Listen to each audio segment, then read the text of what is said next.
Hello and welcome everybody to Reluctant Rebel. It's been a while. How is everybody doing tonight? I see y'all in the chat. Jessica, Valkyria Winter, Skull. My got a bunch of Swedish Americans in here. Let's go. Hoodie D, undeterminate Americans, and Isaac. Hello, sir. Hello, sir. Keep up that meme game. And Nagranol. All right, I like this. It's been a while, but you know what? We're going to have some fun. We're going to cover this tonight. It's going to be great. It's going to be the best thing ever. The best thing ever. Hey, would you look at my Korean American over here? How we doing, sir? What's up? Glad to see you're back on the horse there. Yeah. Off the wagon, on the horse. So I'm on the wagon. I'm also back on the horse. On the horse. I'm on a lot of things. It's like a cowboy movie. Okay, so if you see me drinking anything, I'm just ironically enjoying a clearly Canadian because those are fire. Ooh, do they have dark mode now? Yeah, they have dark mode. I'm so excited. All right. So, sorry, StreamYard's sprigging out over here. I love it. What's up, chat? Hey. How's everyone doing in the chat? Yes. Yes, there's so much. And we'd fill in all the rest of the spaces if we had you on there, Hoodie. So we should be joined later by a certain appendage of one of the actors of the Baldwin family. So, hey! By the way, sir, Hayden, if you want to come on, my man, you are more than welcome. Nagradol, Hoodie. If not, enjoy Isaac. the show, but you are more than welcome to jump on here, sir. So, Just JK, what's going on? Just JK. Just JK, hey, it's just JK.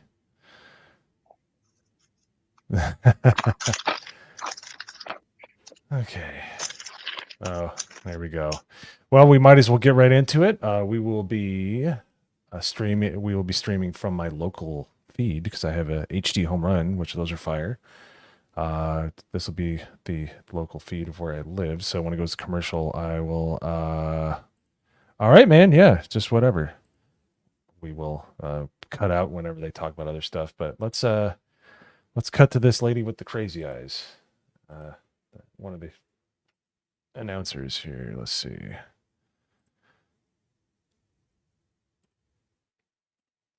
And they're already lying. I know we're all surprised here, but they're already lying through their teeth. So.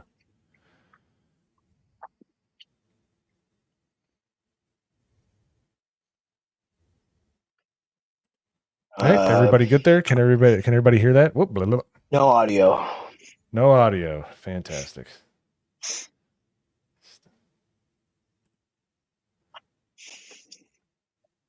All righty. Let's see. What am I eating? Just JK? It's Hey. a bag of Hello, sir. What's up? Just about to get this party started here. Yo Pops, you opened the bag. Am I popping upside again? down. No, I know. I know. You like to eat out the ass of that bag? They do it upside down, dude. Oh, well, it's the entire screen, even though. Let's see, I gotta close Discord here. What have you been up to, Yo Pops? Oh, you know what? Let me see if I can. Not much, man. Just we'll try chilling. this. Okay. Present. Mostly work. A lot of work stuff going on right now. How about you? Yeah. Not much. It's been live streaming a lot. Yeah. All right, how's that? Can we hear that? No. Son of a. All right. We're just gonna just do a stream here. I believe that. That's right. We started early. Got a little bit of time. Let me see if I can just go to the. I was gonna do a little lip syncing right there with the lady. Yeah. Well, it's all just lies. You just repeat. You just say lies, and it'd be right. They're like misrepresenting. Kamala is the best black woman I've ever met in my life. That's news to me because I thought she was Indian, but you know, what do I know? I just listened to what she said a few years ago. Oh, we got all kinds of people in the Osama's doing good. Yeah. Nice. Osama's doing well. Mm-hmm. Valkyria Winter, how are you doing, man? Yeah, boy. Just JK. It's doing well. Yes, It's they doing are well. fire. Love the right chips. They're fire. That's the best Oh, we got part. Americus in here too. What's up, Americas? Americas? Americus had a badass costume at MegaCon. Oh, what did he do? I forget, what were you dressed up as? Americus? It was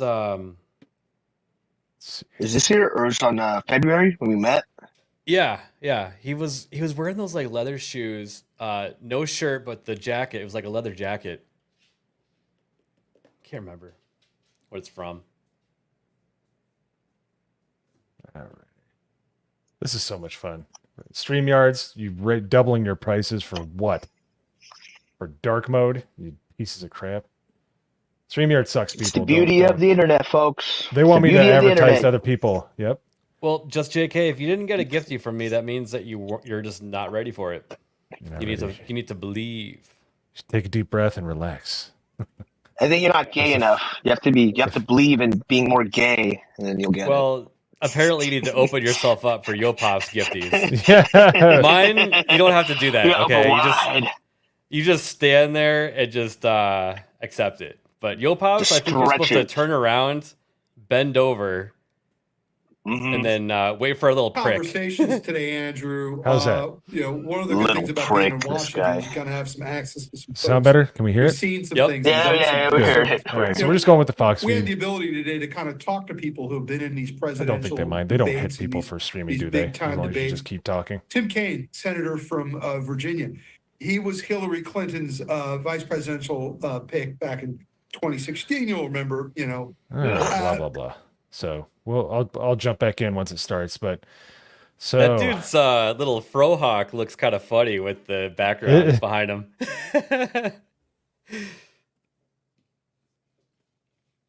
Do no harm. Do no harm. That's so right. Because It just doesn't the look natural. campaigns Are rolling this patient out It really to you on a is. table tonight Exactly. that is and problematic. saying, please, He's not wearing take our pants and he's at his campaign house for the right next now. 90 minutes and try not to, return him worse than he was or worse than she was. So they're handing this whole thing I over was to the doing it in vice his kitchen. presidential Fucking A. nominees. And remember, these are people who work part of these campaigns. Yeah, nice almost sound setup 2.5 there. months I can, ago, yeah, less it sounds like time he's streaming from for his Tina bathroom. Walz. That's so There's going to be a lot of them If trying your to sound introduce setup- themselves. Hey, I'm Made Tom fun of. Fitzgerald, and I'm Main taking a job shit. tonight, if they have If your one sound task, setup's getting made fun of they by need Yopops, to then it's hammer really bad. home Yeah. their main yeah. talking points of their All right. campaign. Holy Great shit, for Alex, you. you grow hair out Sorry. faster than Man, did anybody they pay these in guys life. money to Thank you enough fucking for all do that shit insight. from Tom will home? check in Come soon. on, dude. That's fucking bullshit. Good to talk to you.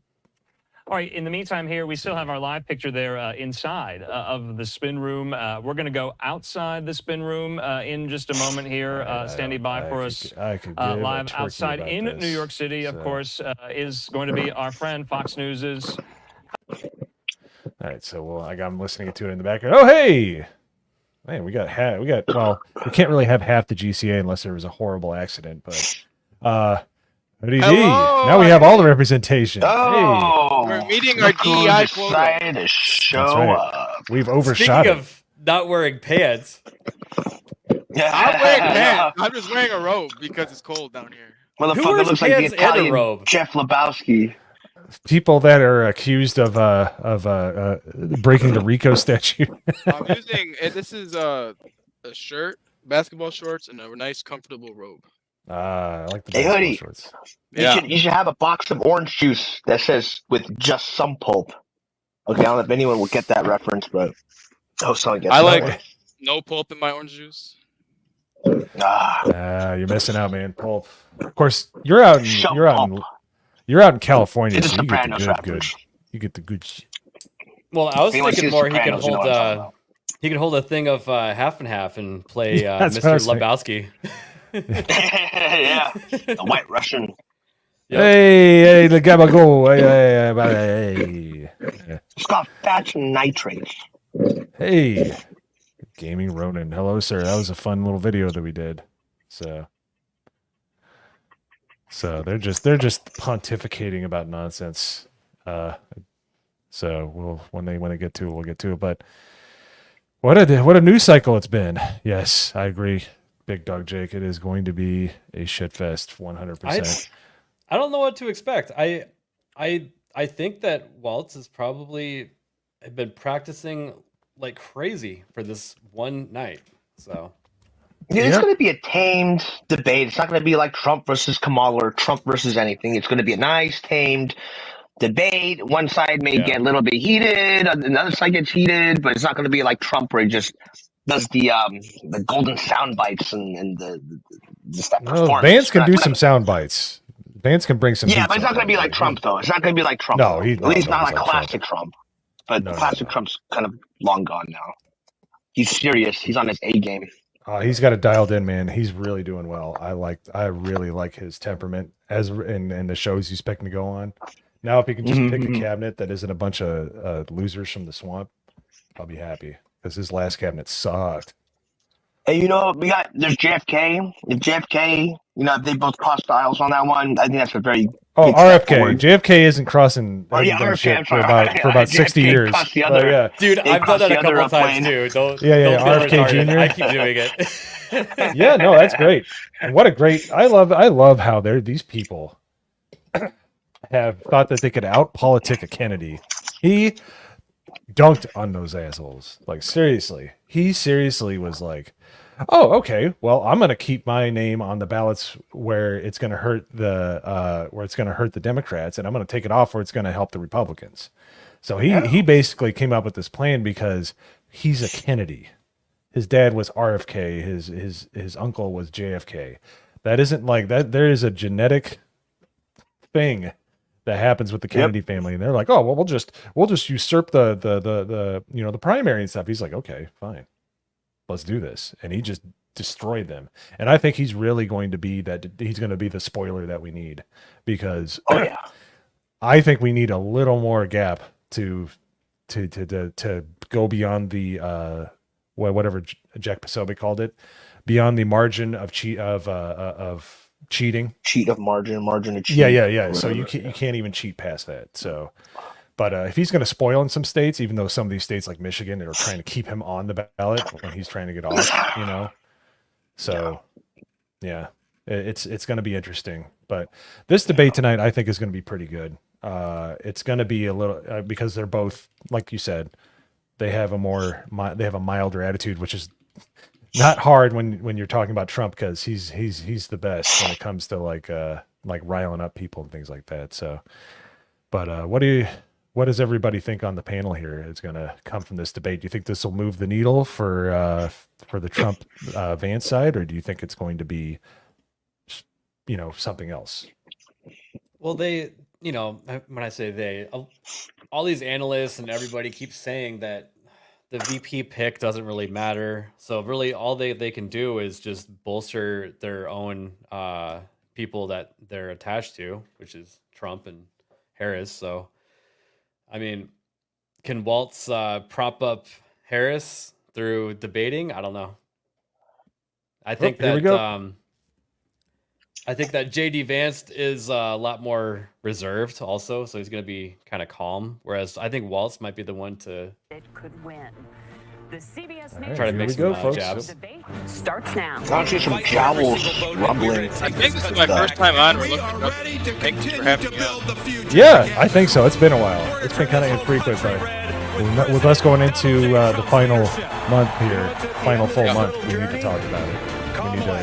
I need to get back in here. I'm moved in. I'm ready to go. Don't have that hanging over my head. CBS News Special. GCA's killing CBS it. News Thanks for dressing up. Thank you. Appreciate it. America decides the vice presidential debate. Good. Good evening, I'm Nora O'Donnell, and thank you for joining us for tonight's CBS News Vice Presidential Debate. We want to welcome our viewers on CBS, on other networks here in the U.S. and around the world. We have a consequential night ahead, and our focus is the issues that matter to you, the voter. Let's introduce the candidates. Minnesota's Democratic Governor Tim Walz and Ohio's Republican Senator J.D. Vance tonight meeting for the first time. Hey, now we really have full representation. We got a redhead. These are the rules that both campaigns Okay, here we have go. agreed Rules. to. Questions will be directed at one candidate who will have 2 minutes to respond. The other candidate will be allowed 2 minutes for rebuttal. Then each candidate will get another minute to make further points, with an additional 1 minute each at the discretion of the moderator. The primary role of the moderators is to facilitate the debate between the candidates, enforce the rules, and provide the candidates with the opportunity to fact-check claims made by each other. CBS News reserves the right to mute the candidates' microphones to maintain decorum. We have not shared the questions or topics with the campaigns. You know what they're going to do if they're going to mute. Governor, Senator, thank you for joining us. Let's get started. Tonight, our country is facing several unfolding crises. The Middle East is on the brink of war. Americans are suffering from the catastrophic impact of Hurricane Helene. And now a labor strike as 25,000 dock workers from Maine to Texas are picketing. We're going to begin tonight with the Middle East. Margaret. Thank you, Nora. Earlier today, Iran launched its largest attack yet on Israel, but that attack failed. Thanks to joint U.S. and Israeli defensive action. President Biden has deployed more than 40,000 U.S. military personnel and assets to that region over the past year to try to prevent a regional war. Iran is weakened, but the U.S. still considers it the largest state sponsor of terrorism in the world, and it has drastically reduced the time it would take to develop a nuclear weapon. It is down now to 1 or 2 weeks' time. Same. Governor Walz, if you were the final voice in the Situation Room, would you support or oppose a preemptive strike by Israel on Iran? You have 2 minutes. Well, thank you. And thank you for those joining at home tonight. Let's keep in mind where this started. October 7th, Hamas terrorists massacred over 1,400 Israelis. Homeboy is scared. He looks like he's about ready to pass out. Yeah, he looks really. He sounds like me on my first stream. I'm like humana. Hostages back, fundamental, and ending the humanitarian crisis in Gaza.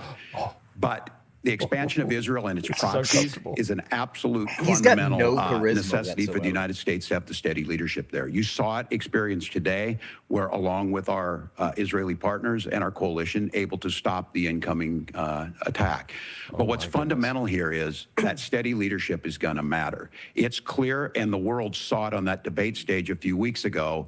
A nearly 80-year-old Donald Trump talking about crowd sizes is not what we need in this moment. But it's not just that. Shut up. It's those that were closest. By the to way, Donald this man Trump is the same age as that Keanu understand Reeves. how dangerous he is when the how world evil is this will age you dangerous. faster. His chief of staff, John Kelly, said that he was the most flawed human being he'd ever met. And both of his secretaries of defense and his national security advisors said he should be nowhere near the White House. Now, the person closest to them, Donald Trump, said he's unfit for the highest office. That was Senator Vance. What we've seen out of Vice President Harris is we've seen steady leadership. Boy, you wait for me to let loose here. I'm about ready to bury you. Able to draw on the coalitions to bring them together. He is chomping at the bit here. That our allies matter. When our allies see Donald Trump turn towards Vladimir Putin, turn towards North Korea, when we start to see that type of fickleness around holding the coalitions together, we will stay committed. And as the vice president said today we will protect our forces and our allied forces, and there will be consequences. All right. Governor, your time is up. Senator Vance, the same question. Would you support or oppose a preemptive strike by Israel on Iran? You have 2 minutes. So, Margaret, I want to answer the question. First of all, thanks, Governor. Thanks to CBS for hosting the debate. And thanks, most importantly, to the American people who are watching this evening and caring enough about this country to pay attention to this vice presidential debate. I want to answer the question, but I want to actually give an introduction to myself a little bit, because I recognize a lot of Americans don't know who either one of us are. I was raised in a working-class family. My mother required food assistance for periods of her life. My grandmother required Social Security help to raise me, and she raised me in part because my own mother struggled with addiction for a big chunk of my early life. I went to college on the GI Bill after I enlisted in the Marine Corps and served in Iraq. And so I stand here asking to be your vice president with extraordinary gratitude for this country, for the American dream that made it possible for me to live my dreams. And most importantly, I know that a lot of you are worried about the chaos in the world and the feeling that the American dream is unattainable. I want to try to convince you tonight over the next 90 minutes that if we get better leadership in the White House, if we get Donald Trump back in the White House, the American dream is going to be attainable once again. Now, to answer this particular question, we have to remember that as much as Governor Walz just accused Donald Trump of being an agent of chaos, Donald Trump actually delivered stability in the world, and he did it by establishing effective deterrence. People were afraid of stepping out of line. Iran, which launched this attack, has received over $100 billion in unfrozen assets thanks to the Kamala Harris administration. What do they use that money for? They use it to buy weapons that they're now launching against our allies, and God forbid, potentially launching against the United States as well. Donald Trump recognized that for people to fear the United States, you needed peace through strength. They needed to recognize that if they got out of line, the United States global leadership would put stability and peace back in the world. Now, you asked about a preemptive strike, Margaret, and I want to answer the question. Look, it is up to Israel what they think they need to do to keep their country safe, and we should support our allies wherever they are when they're fighting the bad guys. I think that's the right approach to take with the Israel question. Boom. Thank you, Senator. Governor I'm surprised Walz, they let him. do That you seemed care like to more than 2 respond to minutes. any of the allegations? Well, look, Donald Trump was in office. We'll sometimes hear a revisionist history, but when Donald Trump was in office, it was Donald Trump who we had a coalition of nations that had boxed Iran's nuclear program in, the inability to advance it. Donald Trump pulled that program and put nothing else in its place. What? So Iran is closer the fuck to are a they talking about? They're the one that gave so much money to Iran. They're the one that supplied fucking reactors to Iran and a bunch of other countries too. The U.S. is actually the one that supplied reactors to North Korea. Diplomacy of Donald Trump. And when Iranian missiles did fall near U.S. troops and they received traumatic brain injuries, Donald Trump wrote it off as headaches. Look, our allies understand that Donald Trump is fickle. He will go to whoever has the most flattery or where it makes sense to him. Steady leadership like you witnessed today, like you witnessed in April. Both Iranian attacks were repelled. Our coalition is strong, and we need the steady this guy's leadership just talking that Kamala straight out Harris of his butt. Senator Vance, the U.S. did He's have a just like, diplomatic deal with this guy Iran right to here. temporarily pause parts of its nuclear program, and President Trump did exit that deal. You know how this shit matters, dude. Yeah, and then they came up with the Abraham Accords. 5 days ago, the U.S. Dude, they know that everyone's already on their side, so that's why Walz and Kamala could get away with just lying, because it's like make a mistake. You have they already have everything's all solidified. Everything's all solidified. Word, but I think that's something that Governor Walz just said is quite extraordinary. You yourself just said Iran is as close to a nuclear weapon today as they have ever been, and Governor Walz, you blame Donald Trump. Who has been the vice president for the last 3.5 years? And the answer is your running mate, not mine.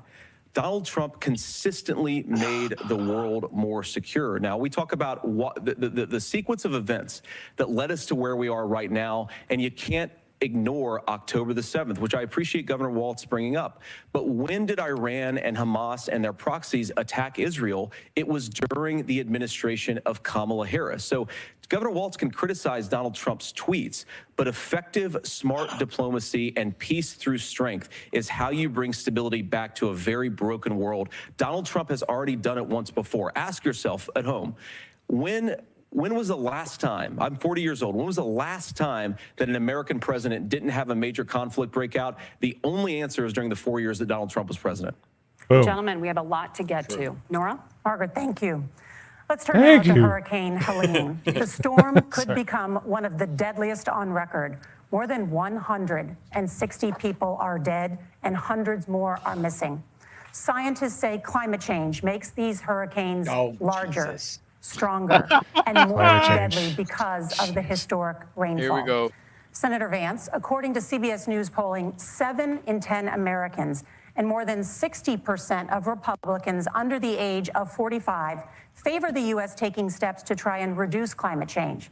Senator, what responsibility would the Trump administration have to try and reduce the impact of climate change? Oh, my goodness. Sure. So first of all, let's start with the hurricane, because it's an unbelievable, unspeakable human tragedy. I just saw today, actually, a photograph of 2 grandparents on a roof with a 6-year-old child. They just grandstanding on top of a tragedy to push their agenda. People lost their lives. And I'm sure Governor Walz joins me in saying our hearts go out to those innocent people. Our prayers go out to them. And we want as robust and aggressive as a federal response as we can get to save as many lives as possible. And then, of course, afterwards, to help the people in those communities rebuild. I mean, these are communities that I love. Some of them I know very personally in Appalachia, all across the Southeast. They need their government to do their job. job, and I commit that when Donald Trump is president again, the government will put the citizens of this country first when they suffer from a disaster.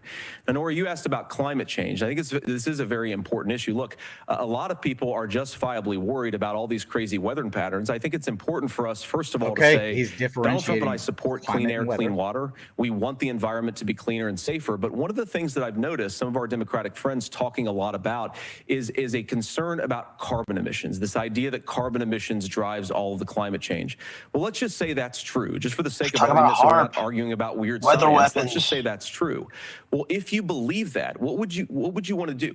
The answer is that you'd want to reshore as much American manufacturing as possible, and you'd want to produce as much energy as possible in the United States of America because we're the cleanest economy in the entire world. What have Kamala Harris's policies actually led to? More energy production in China, more manufacturing overseas, more doing business in some of the dirtiest parts of the entire world. And when I say that, I mean the amount of carbon emissions they're doing per unit of economic output. So if we actually care about getting cleaner air and cleaner water, the best thing to do is to double down and invest in American workers and the American people. And unfortunately, Kamala Harris has done exactly the opposite.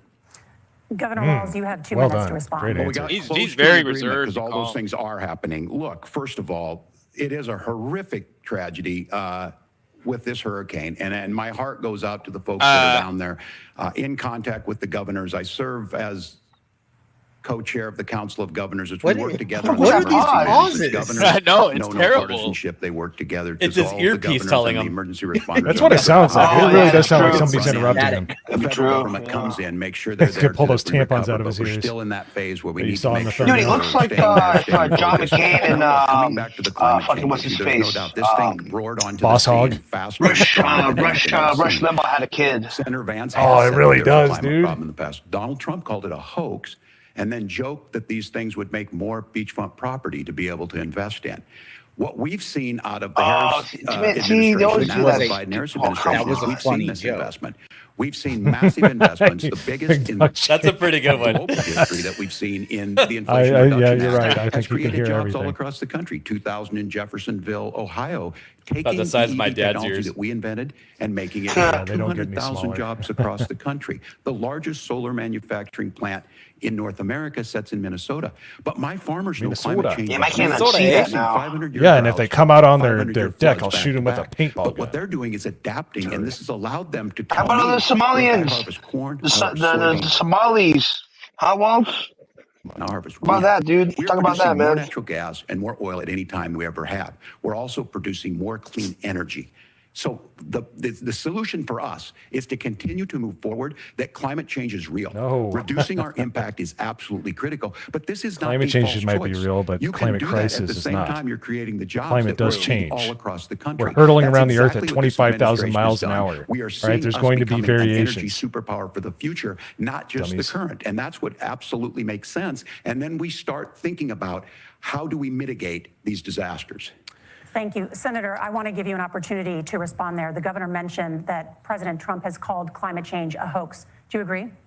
Well, look, what the president has said is that if the Democrats, in particular Kamala Harris and her leadership, if they really believe that climate change is serious, what they would be doing is more manufacturing and more energy production in the United States of America, and that's not what they're doing. So clearly, Kamala Harris herself doesn't believe her own rhetoric on this. If she did, she would actually agree with Donald Trump's energy policies. Now, something Governor Walz said I think is important to touch upon, because when we talk about clean energy, I think that's a slogan that often the Democrats will use here. And I'm talking, of course, about the Democratic leadership. And the real issue is that if you're spending hundreds of millions or even billions of dollars of American taxpayer money on solar panels that are made in China, number one, you're going to make the economy dirtier. We should be making more of those solar panels here in the United States of America. Some of them are, Tim, but a lot of them are being made overseas in China, especially the components that go into those solar panels. So if you really want to make the environment cleaner, you've got to invest in more energy production. We haven't built a nuclear facility, I think, one in the past 40 years.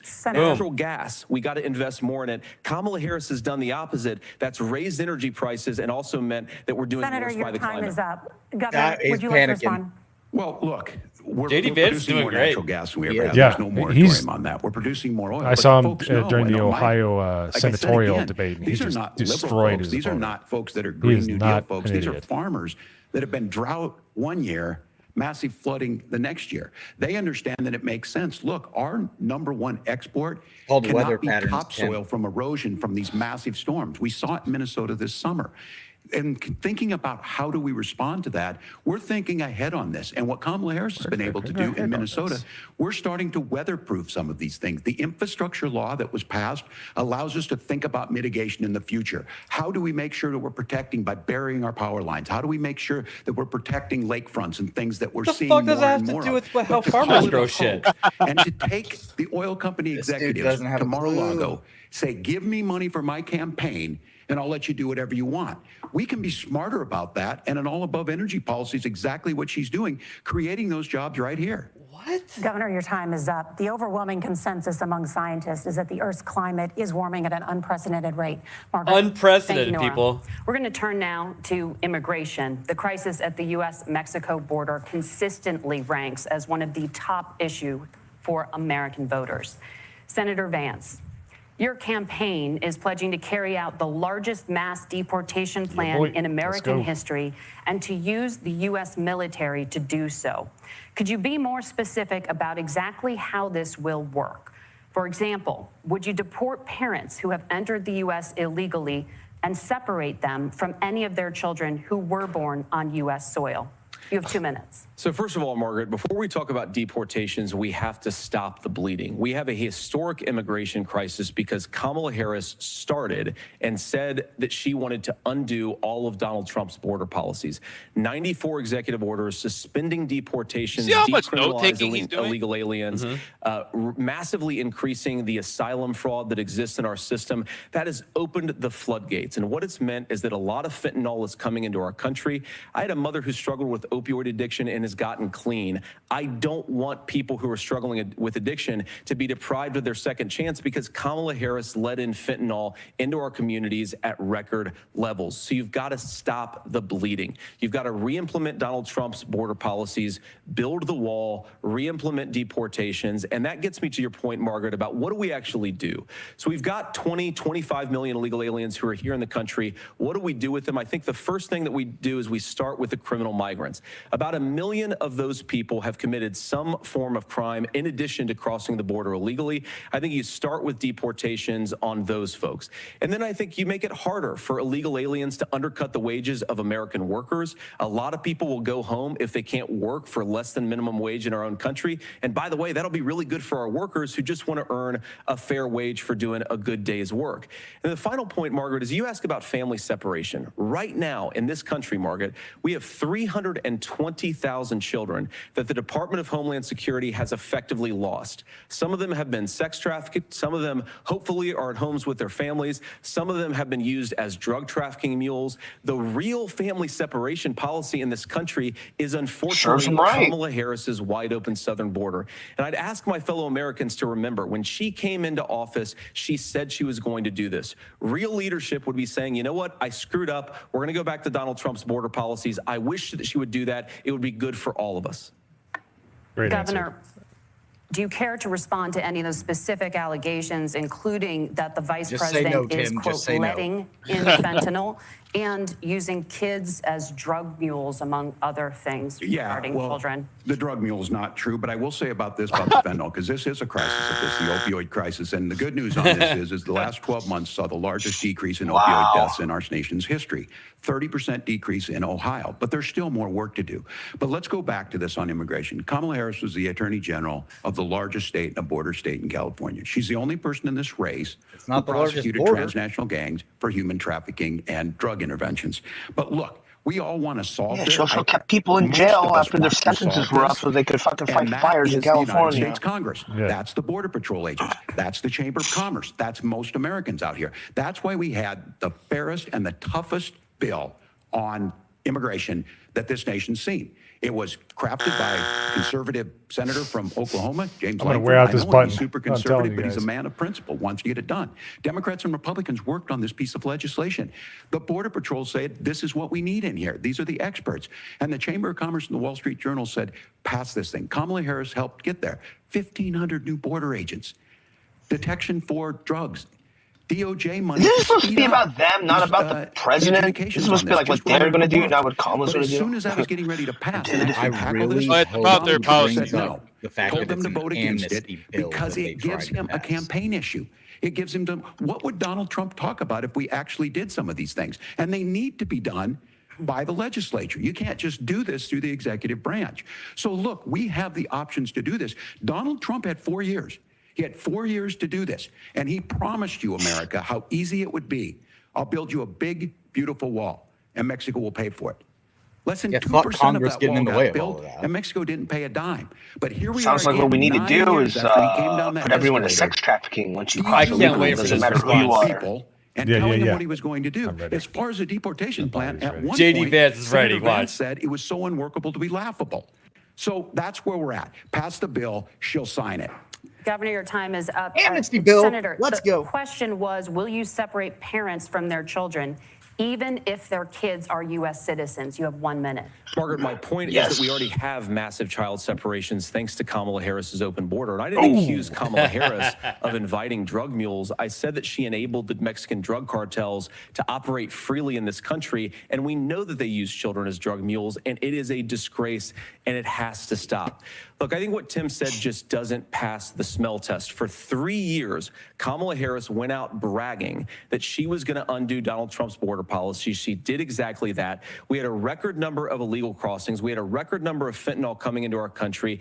And now that she's running for president, or a few months before, she says that somehow she got religion and cared a lot about a piece of legislation. The only thing that she did when she became the vice president, when she became the appointed border czar, was to undo 94 Donald Trump executive actions that opened the border. This problem is leading to massive problems in the United States of America. Parents who can't afford health care, schools that are overwhelmed. It's got to stop, and it will when Donald Trump is president again. Senator, your time is up. Governor, what about our CBS News polling, which does show that a majority of Americans, more than 50%, support mass deportations? Look, we fix this issue with a bill that is necessary, but the issue on this is what happens when you don't want to solve it. You demonize it. And we saw this, and Senator Vance, and it surprises me on this, talking about and saying, I will create stories to bring attention to this. That vilified a large number of people who were here legally in the community of Springfield. The Republican governor said, it's not true, don't do it. There's consequences for this. There's consequences. We could come together. Senator Langford did it. We could come together and solve this if we didn't let Donald Trump continue to make it an issue. And the consequences in Springfield were the governor had to send state law enforcement to escort kindergartners to school. I believe Senator Vance wants to solve this, but by standing with Donald Trump and not working together to find a solution, it becomes a talking point. And when it becomes a talking point like this, we dehumanize and villainize other human beings. Tim, Governor, your time is up. Senator, I'll give you 1 minute, but let me just ask you the question first. The governor has made the point, and I think as a sitting lawmaker, you know that Congress controls the purse strings and any funding. So you have said repeatedly that Donald Trump would, through executive action, solve this. Do you disagree that Congress controls the purse strings and would need to support many of the changes that you would actually want to implement? You have 1 minute. Look, Margaret, first of all, the gross majority of what we need to do at the southern border is just empowering law enforcement to do their job. I've been to the southern border more than our border czar, Kamala Harris, has been, and it's actually heartbreaking because the Border Patrol agents, they just want to be empowered to do their job. Of course, additional resources would help, but most of this is about the president and the vice president empowering our law enforcement to say, if you try to come across the border illegally, you've got to stay in Mexico, you've got to go back through proper channels.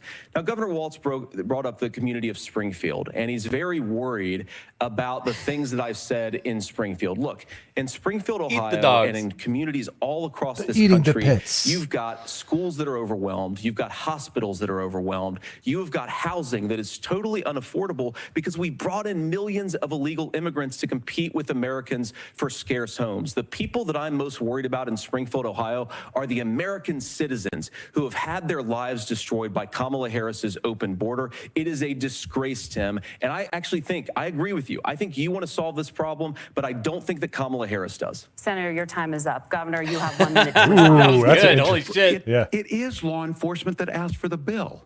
They helped craft it. They're the ones that supported it. That's because they know we need to do this. Look, this issue of continuing to bring this up, of not dealing with it, of blaming migrants for everything. On housing, we could talk a little bit about Wall Street speculators buying up housing and making them less affordable. But it becomes a blame. He's not wrong on that point. No, he was not wrong. Gives the money necessary to adjudicate. I agree. It should not take 7 years for an asylum claim to be done. This bill gets it done in 90 days. Then you start to make a difference in this, and you start to adhere to what we know, American principles. Look, I don't talk about my faith a lot, but Matthew 25:40 talks about the least amongst us you do unto me. I think that's true of most Americans. You get one for that. They simply Dude, they're really trying to get the evangelical vote by constantly pushing the Bible stuff. It's crazy. Keep our dignity about how we treat other They've people. lost their entire other Thank you, voting Governor. base. And just to clarify for our viewers, There's Springfield, a term for Ohio that does in have Christianity. a It's called large number of the Haitian Antichrist. migrants who have legal status. Temporary protected status. Nora? But thank you, Senator. We have so much to get Oh, to. jeez. The rules were that you guys weren't going to fact check, and since you're fact checking me, I think it's important to say what's actually going on. So there's an application called the CBP One app, where you can go on as an illegal migrant, apply for asylum or apply for parole, and be granted legal status at the wave of a Kamala Harris open border wand. That is not a person coming in, applying for a green card and waiting for 10 years. That is the facilitation of That's right. He got it out. That's good. He got it out. Thank you, Senator, got it for out. describing the legal process. No, this bitch! Senator. Those We have laws so have been much. on the books since 1990.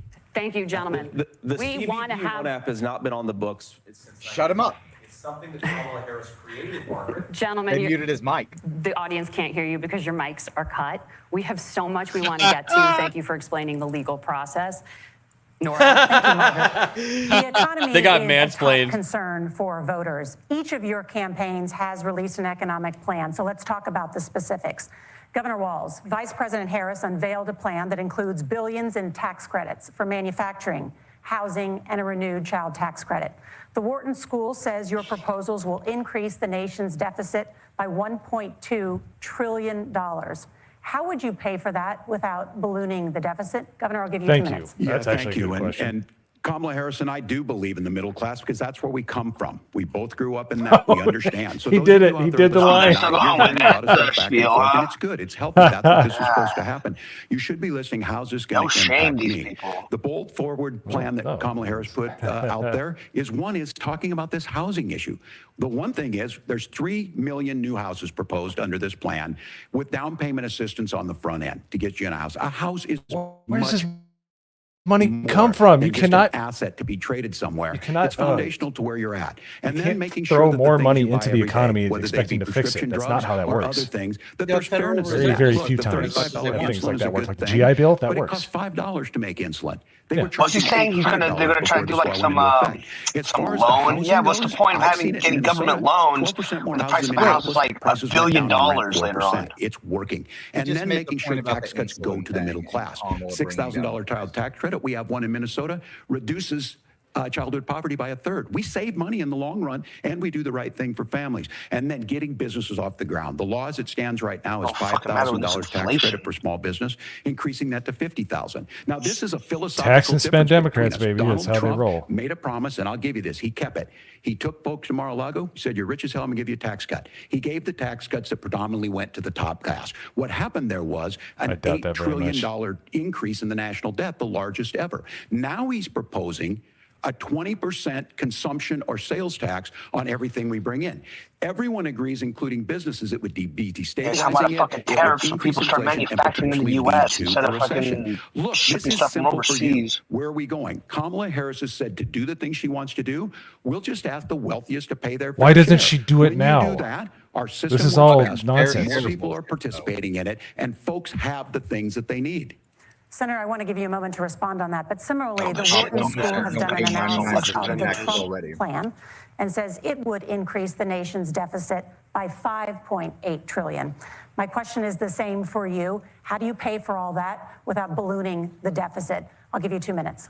Well, first of all, you're going to hear a lot from Tim Walz this evening, and you just heard it in the answer, a lot of what Kamala Harris proposes to do. And some of it, I'll be honest with you, it even sounds pretty good. Here's what you won't hear, is that Kamala Harris has already done it. Because she's been the vice president for 3.5 years. She had the opportunity to enact all of these great policies. Is that you, Phantom? And what she's I don't know actually what's done going on. instead is drive the cost of food higher. Hey, free advertising. Free advertising too. Let's go. Subscribe. If you are not, if somehow you are not subscribed for the homies, get there right now. Open up a new window and subscribe to that channel. If Kamala Harris has such great plans for how to address middle-class problems, then she ought to do them now. Not when asking for a promotion, but in the job the American people gave her 3.5 years ago. And the fact that she isn't tells you a lot about how much you can trust her actual plans. Now, Donald Trump's economic plan is not just a plan, but it's also a record. A lot of those same economists attack Donald Trump's plans, and they have PhDs, but they don't have common sense, and they don't have wisdom. Because Donald Trump's economic policies delivered the highest take-home pay in a generation in this country, 1.5% inflation, and to boot, peace and security all over the world. So when people say that Donald Trump's economic plan doesn't make sense, I say look at the record. He delivered rising take-home pay for American workers. Now, Tim admirably admits that they want to undo the Trump tax cuts. But if you look at what was so different about Donald Trump's tax cuts, even from previous Republican tax cut plans, is that a lot of those resources went to giving more take-home pay to middle-class and working-class Americans. It was passed in 2017, and you saw an American economic boom unlike we've seen and by the way, in a generation in this I can country. attest to that. When I voted for Trump, I wasn't quite sure what his policies were, but I knew he was for small business. I saw a massive decrease in my fees and taxes and a massive increase in my income. So it's legitimately like I've experienced these policies. Governor, do you want to respond to that? What has Kamala Harris done for the middle class? Yeah, well, Kamala Harris's day one was Donald Trump's failure on COVID that led to the collapse of our economy. We were already before COVID in a manufacturing recession, but 10 million people out of work, largest percentage since the Great Depression. 9 million jobs closed on that. That was day one. Whether it was the Infrastructure Act or other things we moved. Now, you made a question about experts, said this. I've made a note of this. Economists can't be trusted. Science can't be trusted. National security folks can't be trusted. You're right. Thank you. If you're going to be president, Tim Walz. Trump believes he does. My pro tip of the day is this: if you need heart surgery, listen to the people at the Mayo Clinic in Rochester, Minnesota, not Donald Trump. And the same thing goes with this. And I ask you out there, teachers, nurses, truck drivers, whatever. How is it fair that you're paying your taxes every year and Donald Trump Mayo Clinic? To be fair, Donald Trump would be going to Mayo Clinic, though. I mean, he's got the money for it. He probably goes to the fucking. Wrong with the system. There's a way around it, and he's bragged about and these that. experts also take the skin off your wrist and turn it into a pee-pee. So, Governor, you say trust the experts. But those same experts for 40 years said that if we shipped our manufacturing base off to China, we'd get cheaper goods. They lied about that. They said if we shipped our industrial base off to other countries, to Mexico and elsewhere, it would make the middle class stronger. They were wrong about that. They were wrong about the idea that if we made America less self-reliant, less productive in our own nation, that it would somehow make us better off, and they were wrong about it. And for the first time in a generation, Donald Trump had the wisdom and the courage to say to that bipartisan consensus, we're not doing it anymore. We're bringing American manufacturing back. We're unleashing American energy. We're going to make more of our own stuff. And this isn't just an economic issue. I mean, I've got 3 beautiful little kids at home, 7, 4, and 2, and I love them very much, and I hope they're in bed right now. But look, so many of the drugs, the pharmaceuticals that we put in the bodies of our children are manufactured by nations that hate us. This has to stop, and we're not going to stop it by listening to experts. We're going to stop it by listening to common sense wisdom, which is what Donald Trump governed on. Senator, your time is up. Governor Walz, can you address that? I mean, voters say they trust Donald Trump on the economy more. Why? Well, if you're listening tonight and you want billionaires to get tax cuts, you heard what the numbers were. Because they own the businesses. Look, I'm a union guy. on this. I'm not a guy who wanted to ship things overseas, but I understand that. Yeah. Look, the only people that need a We union, to the have only fair people that are in a trading union are partners. the That's people that something need we a believe union. in. I think Because if the they were thing actually that, worth a shit, they most wouldn't need one. concerns me on this is Conveniently, Donald the Trump was port the guy workers, who created the union largest boss trade just deficit in came out, American looks history like a with China. massive piece of So shit. the rhetoric is good. Yeah. Much of what the senator said right there, I'm in agreement with him on this. I watched it happen too. I watched it to my communities. Yeah, and we that guy's talked about definitely that. connected But for sure. we He's have got mob ties. people undercutting the right to collectively bargain. We good had right to point work to states Bill made S. it more Preston, difficult. Esquire. We had companies that were willing to ship it over, and we saw people profit. Folks that are venture capital in some cases, putting money into companies that were overseas. We're in agreement that we bring those home. The issue is Donald Trump is talking about it. Kamala Harris has a record, 250,000 more manufacturing jobs just out of the IRA. May I respond to that? Yes. So appreciate that. So if you notice, what Governor Walz just did is he said, first of all, Donald Trump has to listen to the experts. And then when he acknowledged that the experts screwed up, he said, well, Donald Trump didn't do nearly as good of a job as the statistics that's a gross show generalization. that he did. So what Tim Walz is doing, and I honestly, Tim, I think you got a tough job here because you've got to play whack-a-mole. You've got to pretend that Donald Trump didn't deliver rising take-home pay, which of course he did. You've got to pretend that Donald Trump didn't deliver lower inflation, which of course he did. And then you simultaneously got to defend Kamala Harris's atrocious economic record, which has made gas, groceries, and housing unaffordable for American citizens. I was raised by a woman who would sometimes go into medical debt so that she could put food on the table in our household. I know what it's like to not be able to afford the things that you need to afford. We can do so much better. To all of you watching, we can get back to an America that's affordable again. We just got to get back to common sense economic principles. I hope we have a conversation on health care then. Senator, Governor. Please. Base. Thank you, Margaret. Base, We J.D. have a lot Vance. to Good get job. to ahead, gentlemen, on many topics. He's doing but great right so now, far. I want to talk Yeah. about personal qualifications. The vice president is often the last voice the president hears before making consequential decisions. We want to ask you about your leadership qualities. Governor Walz, you said you were in Hong Kong during the deadly Tiananmen Square protests in the spring of 1989. Oh, we better bring it up. But Minnesota Public Radio and other media outlets are reporting that you actually didn't travel to Asia until August of that year. Can you explain Surprised that they brought this up. discrepancy? Trying to get out. Yeah, well, and to the folks out there who didn't get at the top of this, look, I grew up in small rural Nebraska, town of 400, town that you rode your bike with your buddies till the They all street look the lights come on, same. and I'm proud of that service. I joined the National Guard at Nebraska, I'm 17, ashamed. worked on family farms, and then I used the GI Bill to become a teacher, passionate about it, a young teacher. My first year out, I got the opportunity in the summer of '89 to travel to China. 35 years ago, be able to do that. I came back home and then started a program to take young people there. We would take basketball teams, we would take baseball teams, we Answer would the take question, dancers, Jeff. and we would go Yeah, back but and it's forth to nothing- China. The issue for that was to try and learn. Now, look, my community knows who I am. They saw where I was at. Yeah. Look, Especially the ones will that got be the first to paintball tell welts you, for I sitting have on their poured my patio. heart into my community. I've tried to do the Out best I your can, mouth. but I've not been perfect. And I'm a knucklehead at times, but it's always been about that. Those same I'm a people There's a sound clip. elected me to Congress. At You times. probably For 12 shouldn't years. say that And in on Congress, national I was one of TV those when you're bipartisan trying to be people the vice working on things president. like farm bills that we got done, working He's on so veterans relatable, benefits. Hayden. And then the people of Minnesota were able to elect me to governor twice.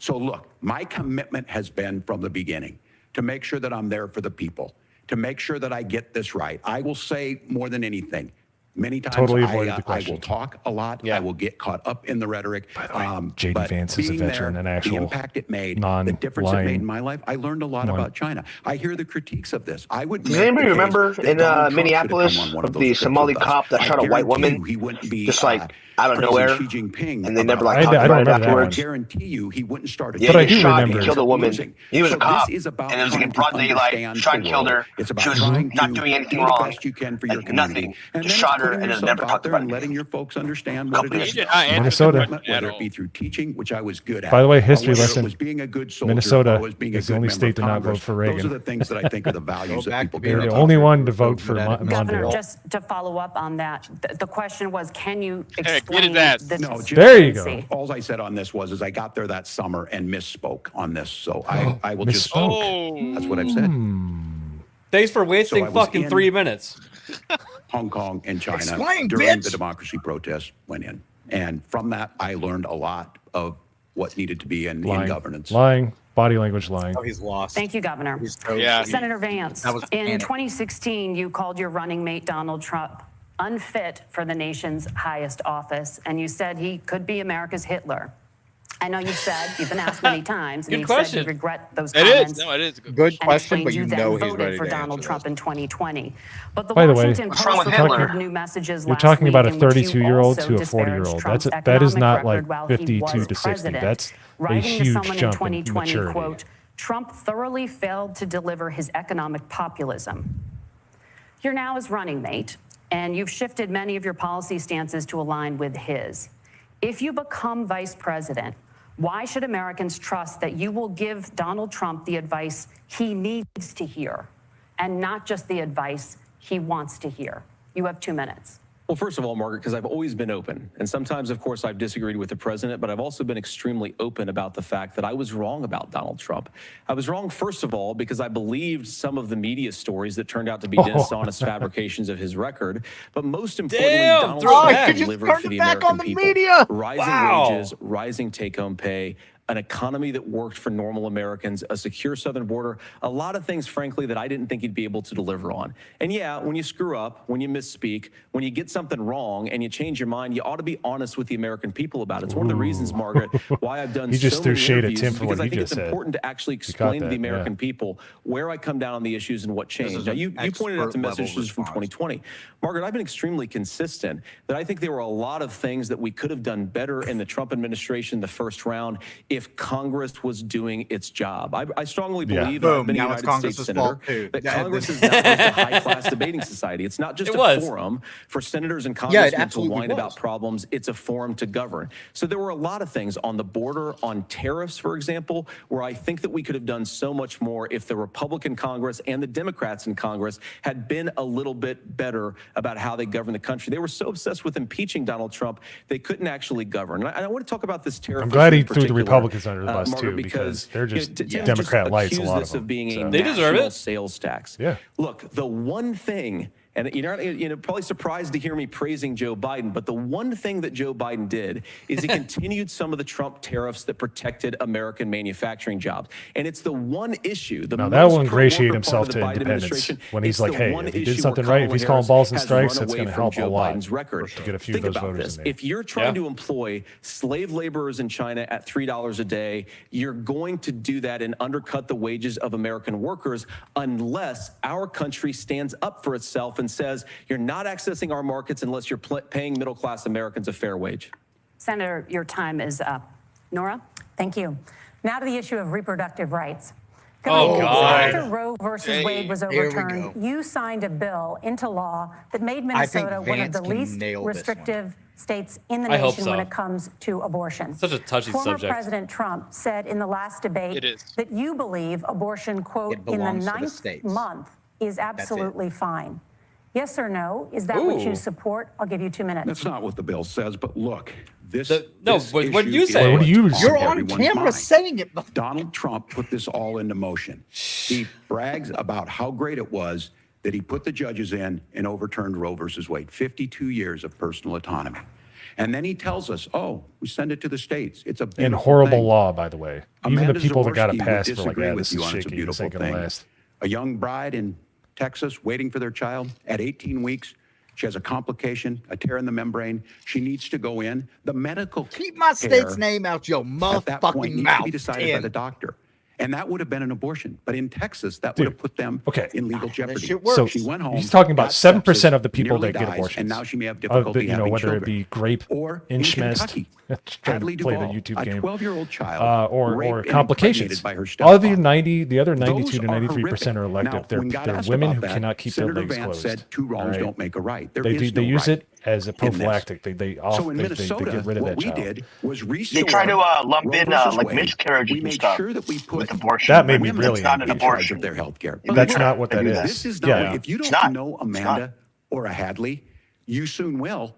Their Project 2025 is going to have a registry. That's like lumping in suicides with gun it's going statistics. to make it more difficult, if not impossible. Yeah, which if you took those out, wouldn't be much. Yeah. Limit access, if not eliminate access to infertility treatments. For so many of you out there listening, The me fact that, included, yeah, because I heard them do that infertility treatments before are on why I the have a Trump debate, child. where That's they nobody lumped in else's business. But miscarriage. those things wait, are being you said That makes me infertility sick. treatments are And the why he has a catch-all on child. this I is, just the want states will JD Vance decide to what's dunk right on for him Texas might one not be time. right for and Washington. By the just be way, like, hey, That's not I how was this able to works. get it. This is basic human right. The We guy, have the seen senatorial candidate maternal that he debated against mortality a few years ago, skyrocket in Texas, he buried that guy. 'Cause the outpacing guy many tried to other get him a countries in the gotcha, world. and it basically turned This into a is about soundbite that healthcare. destroyed In that other Minnesota, guy's we are career. ranked So, first in healthcare for a reason. tread lightly, we trust Tim. women. We trust doctors. Senator, do you want to respond to the governor's claim? I Will just you want create a Trump federal moment of, pregnancy just monitoring a agency? random insult. No, Nora, certainly Just we to have won't. it. And I want to talk about this issue because I know a lot of Americans care about it, and I know a lot of Americans don't agree with everything that I've ever said on this topic. And, you know, I grew up in a working class family in a neighborhood where I knew a lot of young women who had unplanned pregnancies and decided to terminate those pregnancies because they feel like they didn't have any other options. Right. And, you know, one of them is actually very dear to me. And I know she's watching tonight, and I love you. And she told me something a couple years ago that she felt like if she hadn't had that abortion, that it would have destroyed her life because she was in an abusive relationship. And I think that what I take from that as a Republican who proudly wants to protect innocent life in this country, who proudly wants to protect the vulnerable, is that my party, we've got to do so much better of a job at earning the American people's trust back on this issue where they frankly just don't trust us. And I think that's one of the things that Donald Trump and I are endeavoring to do. I want us as a Republican Party to be pro-family in the fullest sense of the word. I want us to support fertility treatments. I want us to make it easier for moms to afford to have babies. I want it to make it easier for young families to afford a home so they can afford a place to raise that family. And I think there's so much that we can do on the public policy front just to give women more options.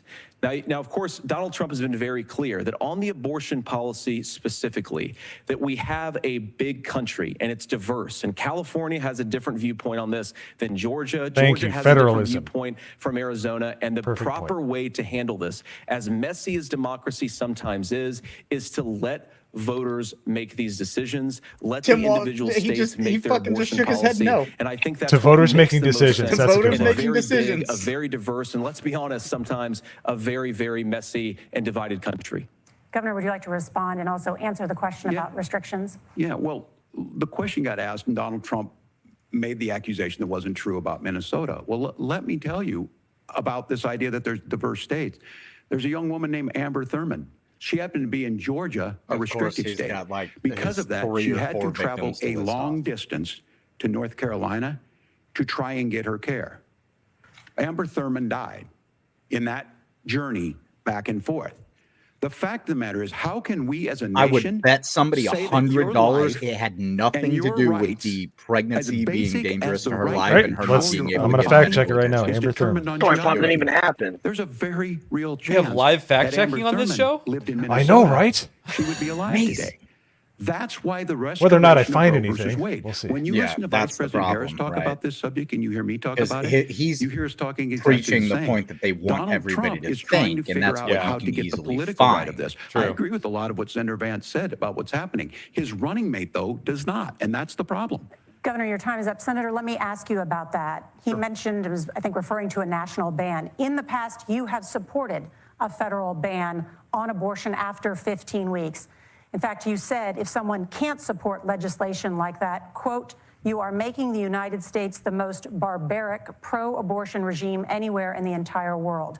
My question is, why have you changed Our abortion your laws position? are the same as North Korea Well, and China. First of all, I never supported a national ban. I did when I was running for Senate in 2022 talk about setting some minimum national standard. For example, we have a partial birth abortion ban in place in this country at the federal level. I don't think anybody's trying to get rid of that, or at least I hope not, though I know that Democrats have taken a very radical pro-abortion stance. But Nora, you know, one of the things that changed I like when Tim Walz in the state of perks Ohio, up like we he's had a fucking referendum like in a gopher coming up out of a hole. Like, what did you say? What? What? What did I miss? So they're missing one key fact in that Amber Thurman We've got to do a is better that she job took at winning back abortion people's pills. trust. So many young And she women had complications would love from to it. have So families. it's like, So oh, I many young shot women myself in also the see head. unplanned I'm gonna. pregnancy as something that's going It's like destroy it's their not like livelihood, it's not. destroy their He's education, characterizing destroy it their like relationships, and we have got to earn like she people just know about Tim couldn't Tebow. get Tim life-saving. Tebow, his mom was to like on death's pursuing doorstep. pro-family but she decided policies, not making to child abort. care more accessible, If you're a making University of fertility Florida fan, treatments more hey, accessible, you because know. we've got to do But, a better job at that, and yeah, that's no, what real like she leadership illegally is. Governor, took your those, response. and Well, I'm going to respond yeah, it's just on like, the pro-abortion piece of that. you know, No, it we're stinks not. that she died. That's We're horrible, pro-women. but We're pro-freedom that's a massive to make your own point choice. of that We story. know what the implications are to not be that. Women having miscarriages, women not getting the care, physicians feeling not like supposed they to be may be fact-checking prosecuted anybody for providing by that terms of the care. debate. And as far as Like that's making gonna sure happen. that we're They'll educating our fact-check Vance children and and giving them Trump. options, They don't Minnesota's a state fact-check with one of the lowest anybody teen on the pregnancy left. rates. It's their We general understand that rule too. of We thumb. know that the options need to be available, and we make that Well, true. like they say, we also if make the it left we're a didn't top have 3 double state standards, they wouldn't for have the any best standards place at to all. raise children. True. But these two things to try and say that we're pro-children, but we don't like this, or you guys are pro-abortion, Yeah, that's not the Tim, you case at bigot. all. We are pro-freedoms problem? for women to make their choices, people. and we're going, and Kamala Harris is Tampon making Tim the should case know. Yep, to I was make just about- yeah. options for children more What the affordable, fuck like is a a $6,000 child tax credit, but we're not Right. going to base that on the backs of making someone like Amber Thurman drive 600 miles to try and get health care. Senator. May I respond to that? First of all, Governor, I agree with you. Amber Thurman should still be alive, and there are a lot of people who should still be alive, and I certainly wish that she was. And maybe you're free to disagree with me on this and explain this to me, but as I read the Minnesota law that you signed into law, the statute that you signed into law, it says that a doctor who presides over an abortion where the baby survives, the doctor is under no obligation to provide life-saving care to a baby who survives a botched late-term abortion. That is, I think, That's whether not you're true. pro-choice or That's not how the law pro-abortion, is. that is fundamentally barbaric. And that's why I use that word, Nora, is because some of what we've seen, do you want to force Catholic hospitals to perform abortions against their will? Because Kamala Harris has supported suing Catholic nuns to violate their freedom of conscience. We can be a big and diverse country where we respect people's freedom of conscience and make the country more pro-baby and pro-family. But please. Yes, Governor, please respond. Look, Please. this is There one of goes the those- evangelicals something that- again. This is a very simple proposition. These are women's decisions to make about their healthcare decisions, and the physicians who know best when they Here's need the to do this. non-starter, and Trying I'm going to to say this distort the because, way a law is albeit it is written a small to try and platform, make I a want point. this to That's get not out it at here. all. What was I wrong This about, was- Governor? It's- Please Hang on, tell me. hang on. What was I wrong That is about? not the way the law is I'll written. make it Look, after they go. I've given But this- how? I've given this advice on a lot of things that getting involved, getting engaged, that's been misread, and it was fact-checked at the last debate. But the point on this is there's a continuation of these guys to try and tell women Well, to they get weren't involved. supposed to be I fact-checking? use this line on this, Yeah. just mind your own business on this. Things Just work mind your own best when business. Roe versus Wade Because was they're in not What does place. the dad have to When say we about do anything? a restoration of Roe, that works best. That doesn't preclude us from increasing funding for children. It doesn't increase us from making sure that once that child's born, like in Minnesota, they get meals. They get early childhood education.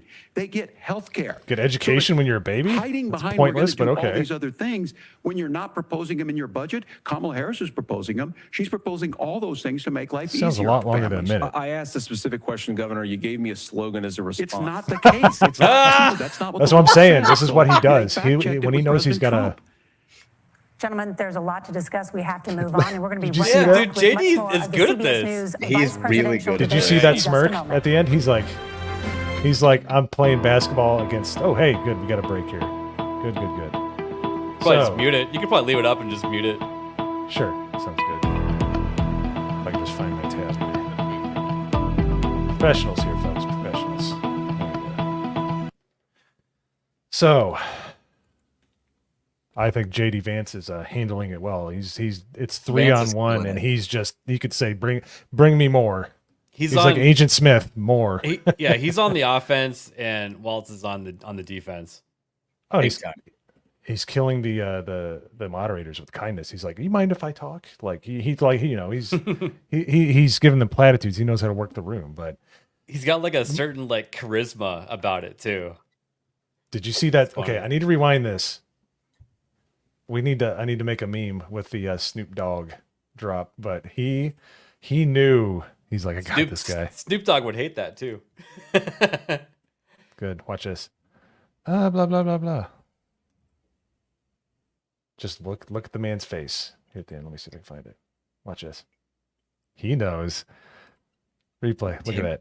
Tim is in a bad way, man. Like, he's just look at him. It's like, look, that's the debate right now. On your left. That's that is the perfect screenshot for how this debate is going. Yep.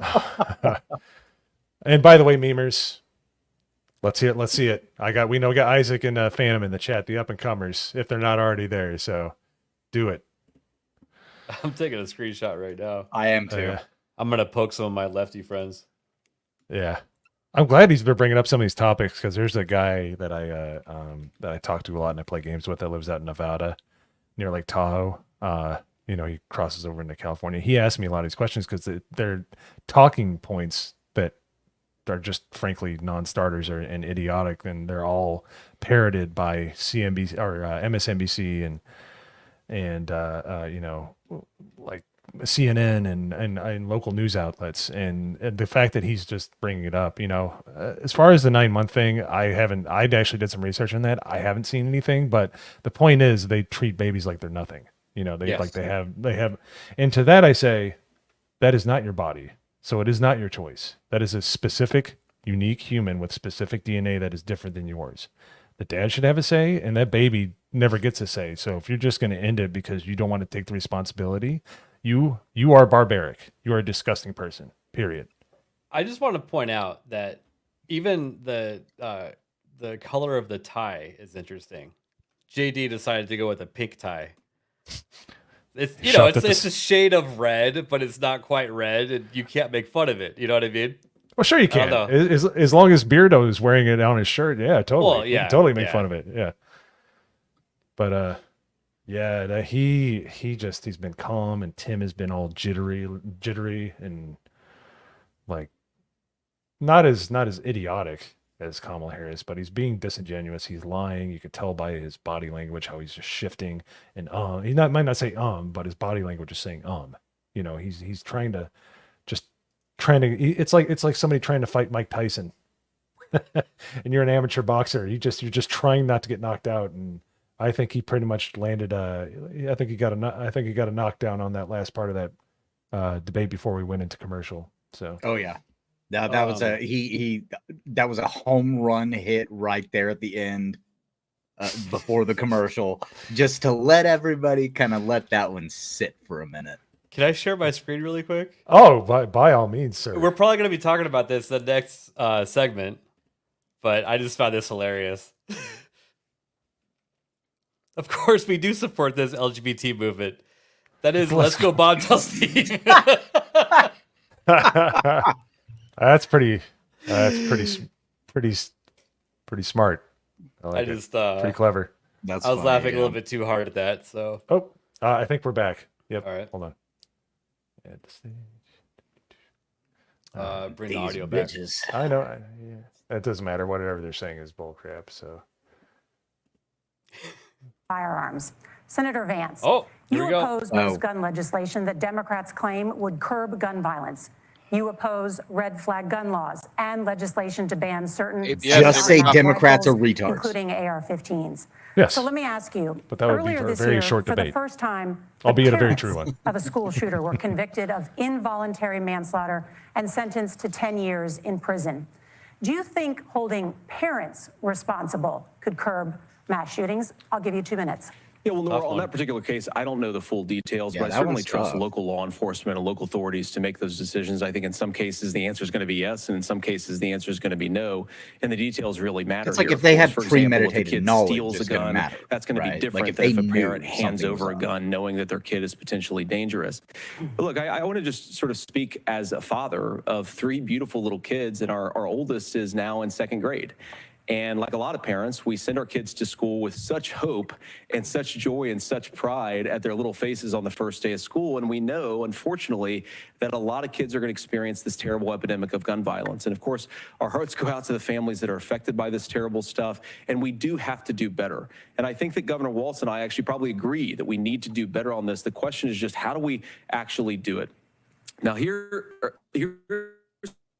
something that really bothers me and worries me about this epidemic of the gross majority, close to 90% in some of the statistics I've seen, of the gun violence in this country is committed with illegally obtained firearms. And while we're on that topic, we know that thanks to Kamala Harris's open border, we've seen a massive influx in the number of illegal guns run by the Mexican drug cartel. So that number, the amount of illegal guns in our country is higher today than it was 3.5 years ago. Guns, only but what do we will do have about guns. the schools? What do we do to protect our kids? And I think the answer is, and I say this not loving the answer, because I don't want my kids to go to school in a school that feels unsafe or where there are visible signs of security. But I unfortunately think that we have to increase security in our schools. We have to make the doors lock better. We have to make the doors stronger. We've got to make the windows stronger. And of course, we've got to increase school resource officers, because the idea that we can magically wave a wand and take guns out of the hands of bad guys, it just doesn't fit with recent experience. So we've got to make our schools safer. And I think we've got to have some common sense bipartisan solutions for how to do that. Governor, you have 2 minutes. Well, I think all the parents watching tonight, this is your biggest nightmare. Look, I got a 17-year-old, and he witnessed a shooting. It looks like he's got a few extra center chromosomes, playing by the way. volleyball. Those things don't leave you. As a member of Congress, I believe his in my child office, does actually have a surrounded by mental dozens disability. of the San Diego Oh, does parents. he? And they were looking at my 7-year-old picture on the wall. Their 7-year-old were dead. Sorry, Democrats all seem asking us to kind do of like on something. that level. And So. look, I'm 100. I apologize if I missed The vice president is. We understand that the Second wondering. Amendment is there, but our first responsibility is to our kids to figure this My out. apologies to in the Minnesota, 17-year-old. we've He's merely a enacted kid. enhanced red flag laws, enhanced background checks, and we can start to get data. But here's the problem. If we really want to solve this, we've got folks that won't allow research to be even done on gun violence. And this idea that we should just live with it, and I here's what I do think. Yeah, because it's all a fucking way for them to get money to do anti-gun propaganda. They do that in California, dude. Hates it A portion of the money that goes to when you buy guns to the taxes, they get sent to like UC Berkeley or UC Davis or something for them to do gun violence prevention research. It's all just to like further propaganda against guns. Even though they have a high gun ownership rate in the country. By the way, There can we are underline what reasonable most things that we can do to make a difference. what most of these people It's believe not in infringing on your politically? Second Amendment. And It's the not idea Republicans to that are have shooting some at of school these people. weapons out there. What do you it say? just doesn't Sorry. make any sense. Kamala Harris, as an attorney general, worked on this issue. She knows that it's there. No one's trying to scaremonger and say we're taking your guns, but I ask all of you out there, do you want your schools hardened to look like a fort? Is that what we have to go? When we know there's countries around the world that their children aren't practicing these types of drills. They're being kids. We owe it to them to get a fix. These are things that shouldn't be that difficult. You can still keep your firearms, and we can make a difference. We have to. If you're listening tonight, this breaks your heart. Senator. Tim, first of all, I didn't know that your 17-year-old witnessed a shooting. I'm sorry about that, and I hope that he's doing okay. Christ have mercy. It is awful, and I appreciate what Tim said actually about in Finland, your because I do state, think it illustrates which is some of overrun the, with crime. Frankly, weird differences between our own country's gun violence problem and Finland. Is okay. First of all, we have way higher rates of mental health abuse or mental health substance abuse.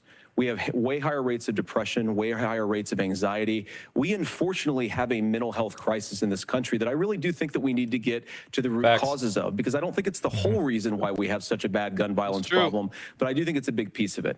Another driver of the gun violence epidemic, especially that affecting our kids, it doesn't earn as many headlines, but is the terrible gun violence problem in a lot of our big cities. And this is why we have to empower law enforcement to arrest the bad massive guys, proportions. put them away, and The man on the take left offenders is off the streets. blinging lead I at think the there's a man whole on the host right. of things that we can That's what do you woke here, up to. but I do think at our schools we've got to What's up, talk Mike? about more security. Senator, thank you. Governor, you previously opposed an assault weapons ban, but only later in your political career did you change your position. Why? Yeah, I sat in that office with those San Diego parents. I've become friends with school shooters. I've seen it. Look, the NRA. I was School an NRA shooters? guy for a You long make up time. for that, right? Why do you? What? Of an age where my son yo. took his computer so I could pheasant hunt after football practice. That's not where we live today. And several things I want to mention on this is talking about cities and where it's at. The number one where the most firearm deaths happen in Minnesota are rural suicides. And we have an epidemic of children getting guns and shooting themselves. And so They we could just have and we should take look pills, at all jump of off the a issues. stool. Like they'll get there if they want Making to. sure folks have health care and all that. Blaming but I guns want for to be that very is stupid. careful. This idea of stigmatizing mental health, They'll crash just their because car you have on a mental purpose. health issue doesn't mean you're violent. That's like when people And I talk think about what gun we end up violence doing is in we start Europe looking for a and scapegoat. Great Britain. It's like, okay, now Sometimes do it's violence. just the guns. Yeah. It's just the guns. There and there are things car that you running can cars do in about the it's all crowd the violence. guns. I do think that It's all the this is guns. one, and I think this is a healthy conversation. I think there's a capacity to find solutions on this that work, protect Well, we Second thank you Amendment, for stopping in, protect our man. I children. appreciate That's our it. priority. Hope you're doing well. Gentlemen, thank you. Margaret? Thank you, Nora. Let's turn now to the top contributor to inflation, the high cost of housing and rent. There's a shortage of more than 4 million homes in the United States, and that contributes Federal to the high Reserve. housing crisis. Governor Walz, the Harris campaign promises a $25,000 down payment assistance for first-time home buyers and a $10,000 tax credit. They also promise to build 3 million new homes. Where are you building these homes, and won't handing out that kind of money just drive up prices higher? No, it's not handing out. Did I just hear- First, let me say this. This What? issue of housing, and I think those of you listening on this, the problem we've had is that we've got a lot of folks that see housing as another commodity. It can be bought up, it can be shifted, it can be moved around. Those are not folks living in those houses. Those of you listening tonight, that house is a big deal. I bought and owned one house in my life. My mom still lives in the house where I was. And Walz when I is think of a house, speaking facts right I'm now, thinking actually. of Christmas services after midnight mass where you go with your family. We need to make it more affordable. And one of the things, as I said, this program that the vice president is pushing forward and bringing a new way of approaching this is something we're doing in Minnesota from that lead. We in the state invested in making sure our housing was the biggest investment that we'd ever made in housing. It starts to make it easier. We cut some of the red tape. Local folks, look, we can't do it at the federal level, but local folks make it easier to build those homes. And then that down payment assistance. I can tell all of you out there, one of the, I disagree certainly on for that me, stuff, though. using the GI Bill was one thing, but a veteran's There's a home quote by loan, Winston Churchill. The big thing about a veteran's A home man, loan is you don't have to pay the down payment. country trying to tax its way Those into are things that prosperity make is it like a there. Now, man look, trying you're to gonna pick pay it himself back, up and you're in gonna pay a your bucket mortgage. by the handle. Those are things that we know in the long run, the it's appreciated impossible. You can't do value, it. the generational wealth that's created from it. And I will give Minneapolis an example. Minneapolis is the one city where we've seen the lowest inflation rates. We've seen a 12% increase in stock because we've put some of these things in, and we're implementing a state program to make sure we give some of that down payment assistance. We get it back from people because here's what we know. People with stable housing end up with stable jobs. People with stable housing have their kids able to get to school. All of those things in the long run end up saving our money. And that's the thing that I think we should be able to find some common ground in, but we can't blame immigrants for the only reason. That's not the case that's happening in many cities. The fact of the matter is that we don't have enough naturally affordable, It's a major affordable housing, but Not we major, can make it's sure just that a the factor, government's I there to think. help He kickstart. did not I write think it's a deny major it. factor based on what we've that, been base. seeing over the past couple Governor, of your months. time is up. Senator Vance, as far can as tell you your what the major campaign's factor is. position, the promise is to seize federal lands to build homes, remove regulation, provide tax breaks, and cut back on immigration, which you say pushes up prices. JD needs to talk Where are you about gonna BlackRock build right now all if the he new wants to homes answer you're the promising, question and what correctly. part of any of this plan will provide absolutely. immediate relief? You have 2 minutes. Well, first of all, Tim just said something that I agree with. We don't want to blame immigrants for higher housing prices, but we do want to blame Kamala Harris for letting in millions of illegal aliens. Oh, he said that's good. I like how he does that. Damn! Up costs That head whip. 25 million illegal aliens competing with Americans for scarce homes is one of the most significant drivers of home prices in the country. It's why we have massive increases in home prices that have happened right alongside massive increases in illegal alien populations under Kamala Harris's leadership. Now, Tim just mentioned a bunch of ideas. Now, some of those ideas I actually think are halfway decent, and some of them I disagree with, but the most important thing here is Kamala Harris is not running as a newcomer to politics. She is the sitting vice president. If she wants to enact all of these policies to make housing more affordable, I invite her to use the office that the American people already gave her, not sit around and campaign and do nothing while Americans find the American dream dream of homeownership completely unaffordable. Now, you asked, Margaret, what would immediately change the equation for American citizens if you lower energy prices? As Donald Trump says, drill, baby, drill. One of the biggest drivers of housing costs, aside from illegal immigration, is, think about it. If a truck driver's paying 40% more for diesel, then the lumber he's delivering to the job site to build the house is also going to become a lot more expensive. If we open up American that energy, happened almost immediately after they canceled the Keystone Pipeline after he was for American citizens, not almost by the way immediately just in housing, but in a whole host of other economic goods too.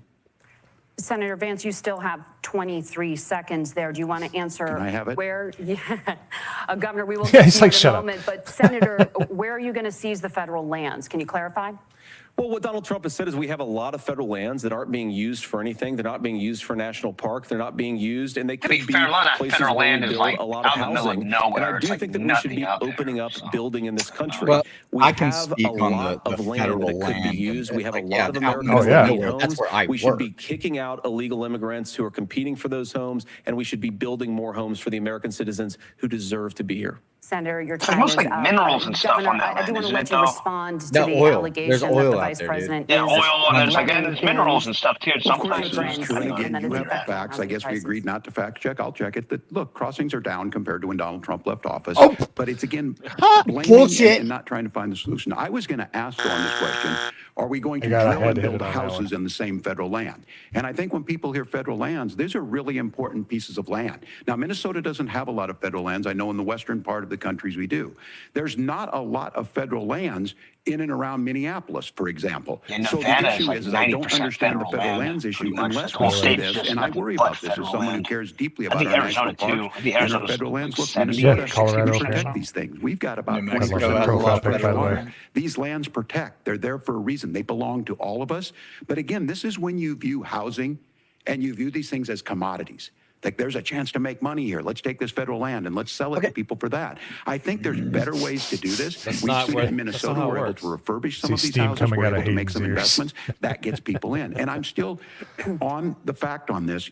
Economists, Senator Vance, you said you don't like the economists. Which economists are saying that it is immigrants that's adding to the cost? Governor, Where's your the study? time is up. But Senator, on that point, I'd like for you to clarify. There are many contributing factors to high housing costs. What One of evidence them's do you real easy to have fix. that migrants are part of this problem? Well, there's a Federal Reserve study that we're happy to share after the debate. We'll put it up on social media, actually, that really drills down on the connection between Good. increased levels of migration, especially illegal Citing immigration, their and higher housing own prices. Now, of source. court, Margaret, that's not the entire Can't driver argue of with higher tiny housing hat people. prices. It's also the regulatory regime of Kamala They Harris. can't. We are a country Oh. of builders. We're a country of doers. We're a country of explorers. But we increasingly have a federal administration that makes it harder to develop our resources, makes it harder to build things, and wants to throw people in jail for not doing everything exactly as Kamala Harris says they have to do. And what that means is that you have a lot of people who would love to build homes who aren't able to build homes. I actually agree with Tim Walz. We should get out of this idea of housing as a commodity. But the thing that Every has time most Vance turned says, housing "I into a agree with commodity Tim," is Tim looks giving it away worried. to millions upon millions of people who have no legal right to Like be he here. just said something What are wrong. the federal regulations? I deal with this as a governor. You can very quickly reply. I'm sorry. I get this as a governor, and I don't necessarily disagree with that, that in some cases, many of those are local, many of them are state. I don't know which ones are federal, but I think whenever we talk regulations, people think they can get rid of them. I think you want to be able to get out of your house in a fire. I think you want to make sure that it's fireproof and those types of things. So which are the regulations? Because the vice president's not responsible for those. Congress writes those. Governor, thank you. Gentlemen, we have a lot to get to. You're passionate about the housing crisis, I can tell. But Nora? Thank you. One of the top problems facing Americans is the high cost of health care. Senator Vance, at the last presidential debate, former President Trump was asked about replacing the Affordable Care Act. In response, he said, "I have concepts of a plan." Since then, Senator, you've talked about changing how chronically ill Americans get health insurance. Can you explain how that would work? And can you guarantee that Americans with pre-existing conditions won't pay more? I'll give you 2 minutes. Well, of course, we're going to cover Americans with pre-existing conditions. In fact, a lot of my family members have gotten health care I believe, members of my family actually got private health insurance, at least for the first time, switched off of Medicaid onto private insurance for the first time under Donald Trump's leadership. And I think that, a lot of people have criticized this concepts of a plan remark. Look, it's very simple common sense. I think as Tim Walz knows from 12 years in Congress, you're not going to propose a 900-page bill standing on a debate stage. It would bore everybody to tears, and it wouldn't actually mean anything because part of this is the give and take of bipartisan negotiation. Now, when Donald Trump was actually president, and again, he has a record to be proud of, prescription drugs fell in 2018 for the first time in a very long time. Under Kamala Harris's leadership, prescription drugs are up about 7%. Under Donald Trump's entire 4 years, they were up about 1.5%. He introduced pricing transparency. Think about healthcare. You go into a hospital, you try to buy something, and nobody knows what it actually costs. That price transparency will actually give American consumers a little bit more choice and will also drive down costs. And we talked about, the reinsurance regulations is what I was talking about. Look, Donald Trump has said that if we allow states to experiment a little bit on how to cover both the chronically ill but the non-chronically ill, it's not just a plan. He actually implemented some of these regulations when he was president of the United States. And I think you can make a really good argument that it salvaged Obamacare, which was doing disastrously until Donald Trump came along. And I think this is an important point about President Trump. Of course, you don't have to agree with everything that President Trump has ever said or ever done. But when Obamacare was crushing under the weight of its own regulatory burden and healthcare costs, Donald Trump could have destroyed the program. Instead, he worked in a bipartisan way to ensure that Americans had access to affordable care. It's not perfect, of course, and there's so much more that we can do, but I think that Donald Trump has earned the right to put in place some better health care policies. He's earned it because he did it successfully the first time. Governor? All right, here's where being an old guy gives you some history. I was there at the creation of the ACA. Cringe. And the reason it was so important is I come from I was there major too. I was healthcare state, home of like the Mayo 28. Clinic, home to Medical Alley, 3M, Medtronic, all of those. We understand They lied through their healthcare. teeth, It's by the why way. we're You get the ranked key. first on Your affordability insurance and that you like. accessibility Nope. and quality of healthcare. All that and went away. so They what lied through I their know teeth. is under Kamala Harris, more people are covered than they have before. And those of you listening, this is critical to you. Now, Donald Trump all of a sudden wants to go back and remember this. He ran on the first thing he was going to do on day one was to repeal Obamacare. On day one, he tried to sign an executive order to repeal Bill the S. ACA. Preston killing it in the He chat right signed now. on to a lawsuit to repeal the ACA, but lost at the Supreme Court. And he would have repealed the ACA had it not That's been for the courage only of way John the ACA McCain to exists, save MMA that bill. Crease, is Now, fast going forward, because he what that couldn't means to you is get it any you other lose way your aside from pre-existing finding conditions. people for if not you're sitting carrying at home it. and you got That's the asthma, only reason too it has bad. If teeth. you're a woman, probably Otherwise, not. it would Broke just your be a foot during suggestion. football, might For kick me, you it out. was going to cost Your me kids get more kicked out when to they're 26. have Kamala Harris ACA negotiated healthcare drug prices than to for the just pay first the fine time at the end of the year. with So, Medicare. We have I had 10 drugs that will come had a online, few- the most common ones about that'll 3 be years there. ago But because we look, were moving. this issue, My wife and had not when had a Donald job Trump yet, so we had said, to have insurance. I but got a concept of a it was plan. It horrible. cracked me up as a fourth grade It was teacher because my kids ridiculously would have bad never insurance. given me I that. couldn't do But anything. what Senator The Vance nearest just explained urgent care was might like be worse 60 than a miles concept. away. Because what That he covered it. explained is pre-Obamacare. My wife cut her finger and I'll and make we this had to as pay simple as possible $1,000. because I It have was done just this like- for a long time. It's What they're all just saying is, crap. if you're healthy, why should you be paying more? So what they're going to do is let insurance companies pick who they insure because guess what happens? You pay your premium, it's not much. They figure they're not going to have to pay out My to you. father was an But those of underwriter. you a little That's older, right. gray, You got punish the cancer, people for trying you're to gonna dump get a bunch of kicked out sick of it. people on you, That's all why the right? system They're didn't more of a work. liability. Kamala That's just Harris how will it works, protect people. and enhance the ACA. Tough. Governor, thank you. Senator, you have not yet explained how you would protect people with I pre-existing do love conditions that or laid they're out that plan. stabbing back at Well, look, we currently Walz. have laws and regulations in place right whenever now to he protect has people some with big pre-existing misstep, conditions. they We want to actually keep bring it those up. regulations in place, but we also want to make the health insurance marketplace function a little bit better. Now, what Governor Walz just said is actually not true. A lot of what happened and the reason that Obamacare was crushing under its own weight is that a lot of young and healthy people were leaving the exchanges. Donald Trump actually helped address that problem, and he did so in a way that Vance is killing preserved it. people's access to coverage who had pre-existing conditions. But again, something that these guys do is they make a lot of claims about if Donald Trump becomes president, all of these terrible consequences are going to ensue. But in reality, Donald Trump was president. Inflation was low. Take-home pay was higher. And he saved the very program from a Democratic administration that was collapsing and would have collapsed absent his leadership. He did his job, which is govern in a bipartisan way and get results, not just complain about problems, but actually solve them. Governor, did enrollment under the Affordable Care Act go up under the Trump administration? It's higher now that we've seen it go up. Look, people are using it. The system works. And the question about this of young people, whatever, that's the individual mandate piece of this. And Republicans fought tooth and nail saying, well, Americans should be free to do this. Well, then what happens is... So you think the individual mandate's a good idea? You shrink. I think the idea of making sure the risk pool is broad enough to cover everyone, that's the only way insurance works. When it doesn't, it collapses. You are asking pre-ACA where we get people out. Look, people know the entire insurance industry is corrupt, and it's one of the reasons that so many medical procedures cost so much fucking money. And we are making it just so everybody's clear.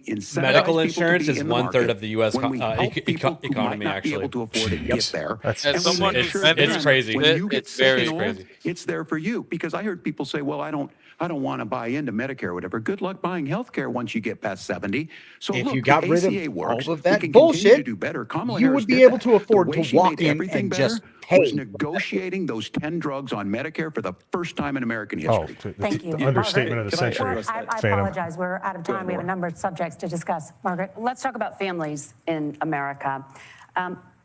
There is a child care crisis in this country, and the United States is one of the very few developed countries in the world without a national paid leave program for new parents. Governor Walz, you've said that if Democrats win both the White House and Congress, this is a day one priority for you.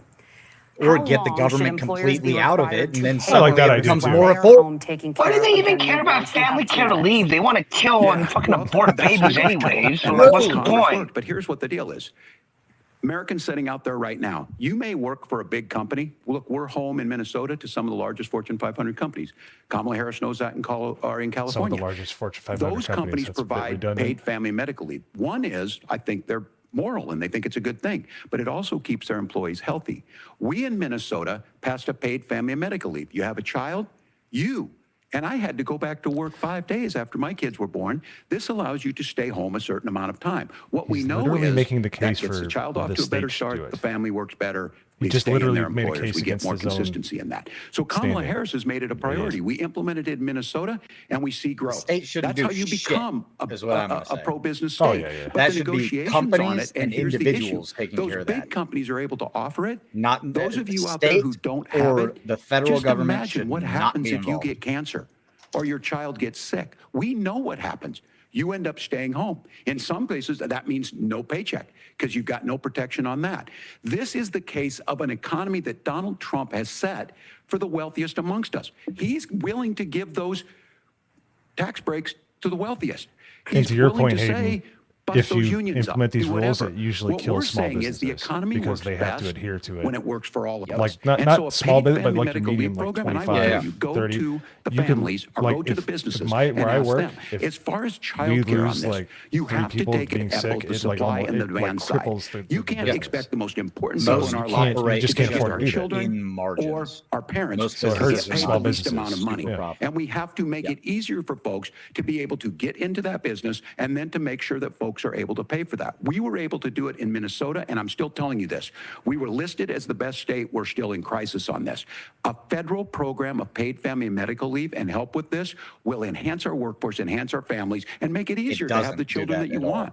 Governor, your time is up. Senator, do you support a national paid leave program? And if so, for how long should employers be mandated? Just say to no, pay their because the employees federal while they are government home is taking gay. care of their newborn? You have 2 minutes. Yeah, well, first of all, Margaret, a number of my Republican colleagues and some Democrats, too, have worked on this issue. And I think there is a bipartisan solution here because a lot of us care about this issue. I mean, look, I speak from this very personally because I'm married to a beautiful woman who is an incredible mother to our 3 beautiful kids, but is also a very, very brilliant corporate litigator. And I'm so proud of her. But being a working mom, even for for somebody with all of the advantages of my wife is extraordinarily difficult. And it's not just difficult from a policy perspective. She actually had access to paid family leave because she worked for a bigger company, but the cultural pressure on young families and especially young women, I think makes it really hard for people to choose the family model they want. A lot of young women would like to go back to work immediately. Some would like to spend a little time home with the kids. Some would like to spend longer at home with the kids. We should have a family care model that makes choice possible. And I think this is a very important substantive and that's getting women out of the Donald workforce. Trump and Kamala Harris's approach. I mean, look, if you look at the federal programs that we have that support paid family leave right now, the Community Development Block Grant, and there's another block grant program that spends a lot of money from the federal government. These programs only go to one kind of childcare model. Let's say you'd like your church maybe to help you out with childcare. Maybe you live in a rural area or an urban area and you'd like to get together with families in your neighborhood to provide childcare in the way that makes the most sense. You don't get access to any of these federal monies. We want to promote choice in how we deliver family care and how we promote childcare, because look, it is unacceptable. And, you know, of course, Tim and I have been on the campaign trail a lot the past 7 or 8 weeks. And one of the biggest complaints I hear from young families is people who feel like they don't have options, like they're choosing between going to work or taking care for their kids. That is an incredible burden to put on American families. We're the only country that does it. I think we could do a heck of a lot better. Senator, thank you. You have also said, Senator Vance, many things about the American family. The Federal Reserve says parents will spend nearly as much on child care as they do on housing each month. So I want to get your thoughts on this. That's very true. President Trump recently said, if I had to send my kid to daycare, it would cost just as much as a mortgage. It's relatively speaking, it would literally be not pointless for me to have very a job. expensive compared to the Yeah, it's kinds of because numbers government we'll be got taking involved in. and started boosting Is prices, President Trump like, committed whether that be to the local, state, or $5,000 federal per government. child tax credit Once they that subsidize you have things, You have 1 prices minute. get out of President control. Trump said, Margaret, I just want to defend my running mate here a little bit, is that we're going to be taking in a lot of money by penalizing companies for shipping jobs overseas and penalizing countries who employ slave laborers and then ship their products back into our country and undercut the wages of American workers. It's the heart of the Donald Trump economic plan. Cut taxes for American workers and American families. Cut taxes for businesses that are hiring and building companies in the United States of America, but penalize companies and countries that are shipping jobs overseas. That's the heart of the economic proposal. And I think what President Trump is saying is that when we bring in this additional revenue with higher economic growth, we're going to be able to provide paid family leave, child care options that are viable and workable for a lot of American families. Can you clarify how that will solve the child care shortage? Well, because as Tim said, a lot of the child care shortage is we just don't have enough resources going into the multiple people who could be providing family care options. And we're going to have to, unfortunately, look, we're going to have to spend more money. We're going to have to induce more people to want to provide child care options for American families, because the reason it's so expensive right now is because you've got way too few people providing this very essential service. Thank you, Senator. Governor Walz, your ticket also has some child care tax credit proposals. Do you think Congress will agree to the $6,000 credit for newborns and $3,000 credit for children over the age of 6, as your campaign has promised? Is that realistic? I hate this crap because all they're doing is they're pouring water into a bucket with holes. Fix the holes in the freaking bucket. This is the biggest issue. Everybody get rid of the taxes. You don't have to do the tax credits, and people have more money. And let's be clear, whether it's 5,000 or 6,000, fucking simple. that plays you about 3 or 4 months. Let's be clear of where we're at on this. It's because we got out of an imbalance on this. We thought we were going to get by not paying people. I don't think Senator Vance and I are that far apart. I'm not opposed to what he's talking about on options. We've done scholarships types of things. I think we need to be open to making the case. But the issue here is, the question you asked is, you're not going to pay for it with these tariffs. That's just adding another $4,000 on the family and taking less. So not only do they not get the money to pay for that, they're $4,000 in the hole. That's Wharton School. That's his alma mater. And so I think the issue here is, if those members of Congress, I can't believe they're not. When I go to businesses, sure, they'll talk about taxes sometime, but they will lead with childcare and they will lead with housing, because we know the problem is, especially in a state like Minnesota, we need more workers because our economy's growing, but we need the workforce. Governor, thank you. We need to move on. Nora? Let's talk about the state of democracy, the top issue for Americans after the democracy economy is the and second worst after form the of government. 2020 election, Yes. President Trump's campaign and others It's two wolves and a deer 62 deciding on lawsuits contesting who the we results. eat for lunch. Judges, Yeah, so. including Democracy those appointed always by immediately President Trump and precedes other Republican presidents, looked at the evidence dictatorship and said Yes. there was A no representative widespread Republic. fraud. The governors of every state in the nation, Republicans and Democrats, certified the 2020 election results and sent a legal slate of electors to Congress for January 6th. Senator Vance, you have said you would not have certified the last presidential election and would have asked the states to submit alternative electors. That has been called unconstitutional and illegal. It's not unconstitutional or illegal. It's been done before. 4 years before when Trump got elected, they did the same thing. When Trump got elected, they did it under, first of I all, believe I it think was that we're Wilson. focused on the future. We need to figure out how to solve the inflation crisis caused by Kamala Harris's policies, make housing affordable, make groceries affordable, and that's what we're focused on. But I want to answer your question because you did ask it. Look, what President Trump has said is that there were problems in 2020, and my own belief is that we should fight about those issues, debate those issues peacefully in the public square, and that's all I've said, and that's all that Donald Trump has said. Remember, he said that on January the 6th, the protesters ought to protest peacefully. And on January the 20th, what happened? Joe Biden became the president, Donald Trump left the White House, and now, of course, unfortunately, we have all of the negative policies that have come from the Harris-Biden administration. I believe that we actually do have a threat to democracy in this country, but unfortunately, it's not the threat to democracy that Kamala Harris and Tim Walz want to talk about. It is the threat of censorship. It's Americans casting aside lifelong friendships because of disagreements over politics. It's big technology companies silencing their fellow citizens. And it's Kamala Harris saying that rather than debate and persuade her fellow Americans, she'd like to censor people who engage in misinformation. I think that is a much bigger threat to democracy than anything that we've seen in this country in the last 4 years, in the last 40 years.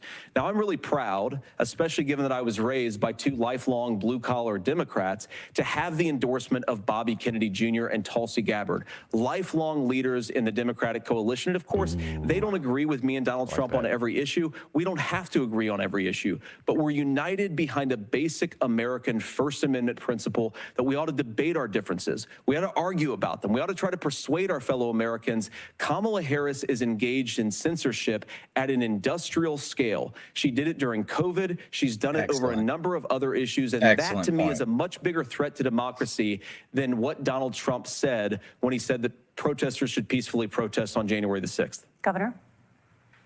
Well, I've enjoyed tonight's debate, and I think there was a lot of commonality here. And I'm sympathetic to misspeaking on things, and I think I might have with the senator. Me too, man. There's one though that this one is troubling to me, and I say that because I think we need to tell the story.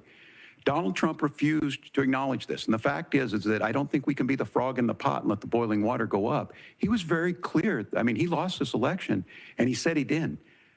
140 police officers were beaten at the Capitol that day, some with the American flag, several later died. And it wasn't just in there. In Minnesota, now they care about gathered cops on the state Capitol grounds in St. Paul. Yeah, defund the Call him police. an idiot. The governor's residence, and there Need some excitement. Call him an idiot. The only person there was my son and his dog, who was rushed out crying by state police. That issue, and Mike Pence standing there as they were chanting, "Hang Mike Pence." Listen to Trump. Mike Pence made the right decision. Wrong. It's a liar. It's a total liar. Over and over and over. I worked with kids long enough to know, and I said, as a Only football Rosie coach, sometimes O'Donnell. you really want to win, but the democracy is bigger than winning an election. You shake hands, and then you try and do everything you can to help the other side win. That's what was at stake here. Now, the thing I'm most concerned about is the idea that imprisoning your political opponents. Almost looks like a generic bad guy from like the Powerpuff Girls or something. And a president's words matter. What is he even talking words about? matter.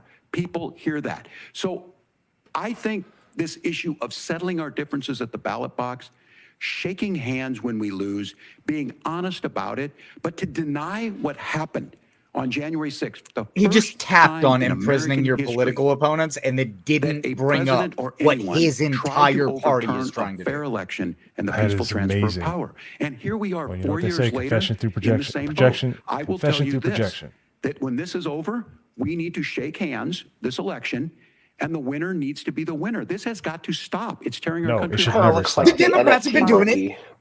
Senator Vance, did you want to respond to Well, that? it kind of looks like the look, NFT Tim, monkey. First of all, certain angles. It's really rich for Democratic leaders to say that Donald Trump is a unique threat to democracy when he peacefully gave over power on January the 20th, as we have done for 250 years in this country. We're going to shake hands after this debate and after this election. And of course, I hope that we win, and I think we're going to win. But if Tim Walz is the next vice president, he'll have my prayers, he'll have my best wishes, and he'll have my help whenever he wants it.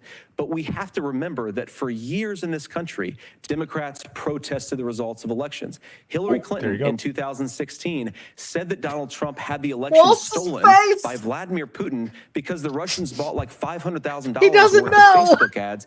This has been going on for a long time. And if we want to say that he kind of looks like the NFT monkey, dude. I'm on board. But if we want to say Look at certain angles, that this is just a problem that Republicans have had, He's I a don't buy total that. shot. Governor. January 6th was not Facebook ads. And I think a revisionist history on this. Look, I don't understand how we got to this point. But the issue was that happened. It was Donald the Democrats Trump didn't do it, and all contesting of us say every there's no place election for this. since It at had least massive 1980 that they repercussions. lost. This idea That's how that we there's got here. censorship to stop people Also, from don't be doing, talking about J6 if threatening you're to not kill going to someone, talk about threatening agent to do something. provocateurs. Thank you That's very not much. censorship. Censorship is boot Don't banning. even We've let seen me go down We've that seen road. that brought up. I just think for everyone tonight, and I'm going to thank Senator Vance. I think this is the conversation they want to hear. And I think there's a lot of agreement. But this is one that we are miles apart on. This was a threat to our democracy in a way that we had not seen. And it manifested itself because of Donald Trump's inability to say. He is still saying he didn't lose the election. I would just ask that. Did he lose the 2020 election? Tim, I'm focused on the future. Did Kamala Harris censor Americans from speaking their mind in the wake of the 2020 COVID situation? Did you guys see the 2020 election? It's a damning non-answer for you to not talk about censorship. Obviously, Donald Trump and I think that there were problems in 2020. We've talked about it. I'm happy to talk about it further. Yeah, the but problem you was they guys cheated. attack us for No not one did believing anything in about it. democracy. The most sacred right under the United States democracy is the First Amendment. You yourself have said there's no First Amendment right to misinformation. Kamala Harris wants to use the power of government. Yes, and big it's all tech to covered. silence Every people single from word. speaking their minds. That is a threat to democracy that will All of long it. I'm a outlive this free present speech political moment. absolutist. I would like Democrats and Republicans to both reject censorship. And the whole Let's thing with, persuade oh, one fire another. in a Let's crowded argue about theater, ideas, that's and then also let's not come true. together afterwards. You can't yell fire in a crowded theater. That's Oh, he just did it. Yes, you can. You 100% can. Fire in the crowded theater. To kick It's people just a off of fire. Facebook There's a for saying fucking that fire. You can toddlers yell should it. Senator, wear the governor masks. does That's have the not floor. Fire in a crowded theater. That is criticizing the policies of the government, which is the right of every American. Senator, the governor does have the floor for 1 minute to respond to you. You know, like how people yelled out, there's a I don't shooter on the Facebook. roof, but What no I one do did know anything. Is I see a candidate out there who refused, and now again, and this I'm pretty shocked by this. He lost the election. This is not a debate. It's not. It's not anything anywhere. What if it's a play? Other than in Donald Trump's world? Because look. But if you ask Dominion, when they'll Mike sue you. Pence made that decision Yeah, to it's- certify that election. That's why Mike Pence isn't on this stage. What I'm concerned about is where is the Fuck Mike firewall Pence. What the fuck is he talking about Donald Mike Trump? Pence for? Because Where he's is the trying to say, firewall oh, if well, he see, Mike knows Pence did the he right could thing, do and that's why anything, Donald Trump including didn't bring him back. taking an And election, we all know and that his Mike vice Pence president's was a not piece going to of stand shit to it. from That's the what we're beginning. asking you, America.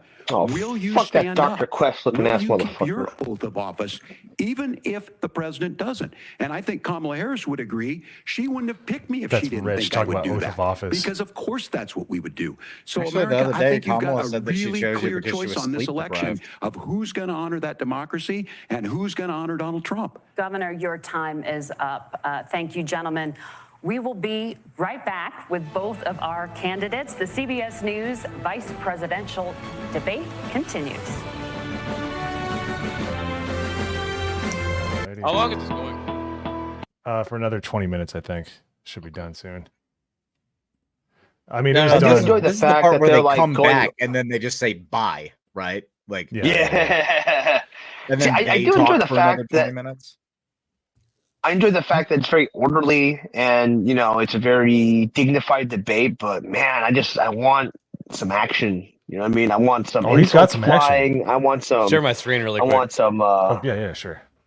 Some talking over people. I want some of that, man. Yes, you So can. A debate.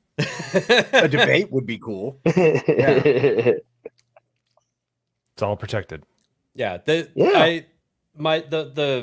One of my coworkers was pulling this shit on me, and I'm like, just Google if you can yell fire in a crowded theater, and they're like, okay, this is gonna be really embarrassing for you, and then they start typing it in there. Then this pops up, and he's like, oh shit. Yeah. you absolutely can. It is First Amendment protected. Yeah. The only thing that you can get in trouble for is if it is a false claim and it causes damages. Right? Damages to somebody's life, damages to property. That's how you get in trouble. It has nothing to do with what you said. It's causing an unjust panic is what the focus of that is. So I've been taking notes. One thing to backtrack really far, insulin. Donald Trump had a policy in place. It was a executive order stating that you can't charge over a certain amount for insulin. And what did Biden do day one of his administration? He killed it. He rolled it back. It took him like 8 months to re-implement it and then take credit for it. Yep. So he rolled back all of Trump's executive orders on day one and then implemented several of them, including the insulin one, so that he could claim that it was what he was doing. Yep. Yeah. And then the housing crisis, the issue, the real glaring issue as to why housing costs so much right now, and I'm seeing it on my street. I own my house since 2008. Every single one of my neighbors, when they sell their house, turns into an Airbnb. I'm losing neighbors every single time a house sells. And you know who owns all of these houses? Some dude that drives a fucking murdered out Phantom up and down the street looking at all the houses that he owns. And this guy definitely works for fucking BlackRock, Vanguard, or whatever the third one is. So BlackRock, Vanguard, and State Street. Thank you. I always forget the State That Street. or like rental properties for like just rent. You can't buy a house anymore. You just have to rent a lot of those rental properties, they're owned by BlackRock, Vanguard, and State Street. So like they will own rentals. Someone in Congress brought a bill forward that would limit the amount of homes that these giant mega corporations own. And that would actually fix the housing crisis. Yeah. Yeah, but you know what? The thing I always have an issue with this. They always pass laws. They always pass laws, but there's always a cutout for them. And they'll make it in a way where, like, if you're just some dude that are trying to buy a couple houses to like invest in rental proproperties, not like BlackRock or nothing, it'll like go after them somehow instead of going after the people who's written for. That's why you word it in a way that is only directed at mega corporations and not individual people trying to buy a second home as an investment property. Well, and they won't do that because they own multiple homes that they rent out. Or they own stock in the companies they would be putting regulations against. Yep. Exactly. They'll probably say like, oh, if you have 3 or more houses, then you're a mega corporation. If you have an LLC or something, you're a mega corporation. No. Make it like that. I don't trust these mega corporation being that you make like $100 million, more a year. No, I know what you mean. I know what you mean. I know what you mean. I'm just saying it's like the point is you could slide it. Don't want to kill those, and what they want to do is try to present to the rest of the American people, look, we're taking out these business owners, these people that are gaming that Ronin. Have all of these, so they present it that way. Go after the small guys and let their big ones still continue. I'm stealing that meme. That one's mine now. Yeah, that's a good one. That's good. I think we're back. Are we? Yep, we are. Oh crap! My bad. And then I have something about federal lands when and we the folks get a break. who miss Dancing with Their Stars. Okay, here we go. Sorry. Oh my.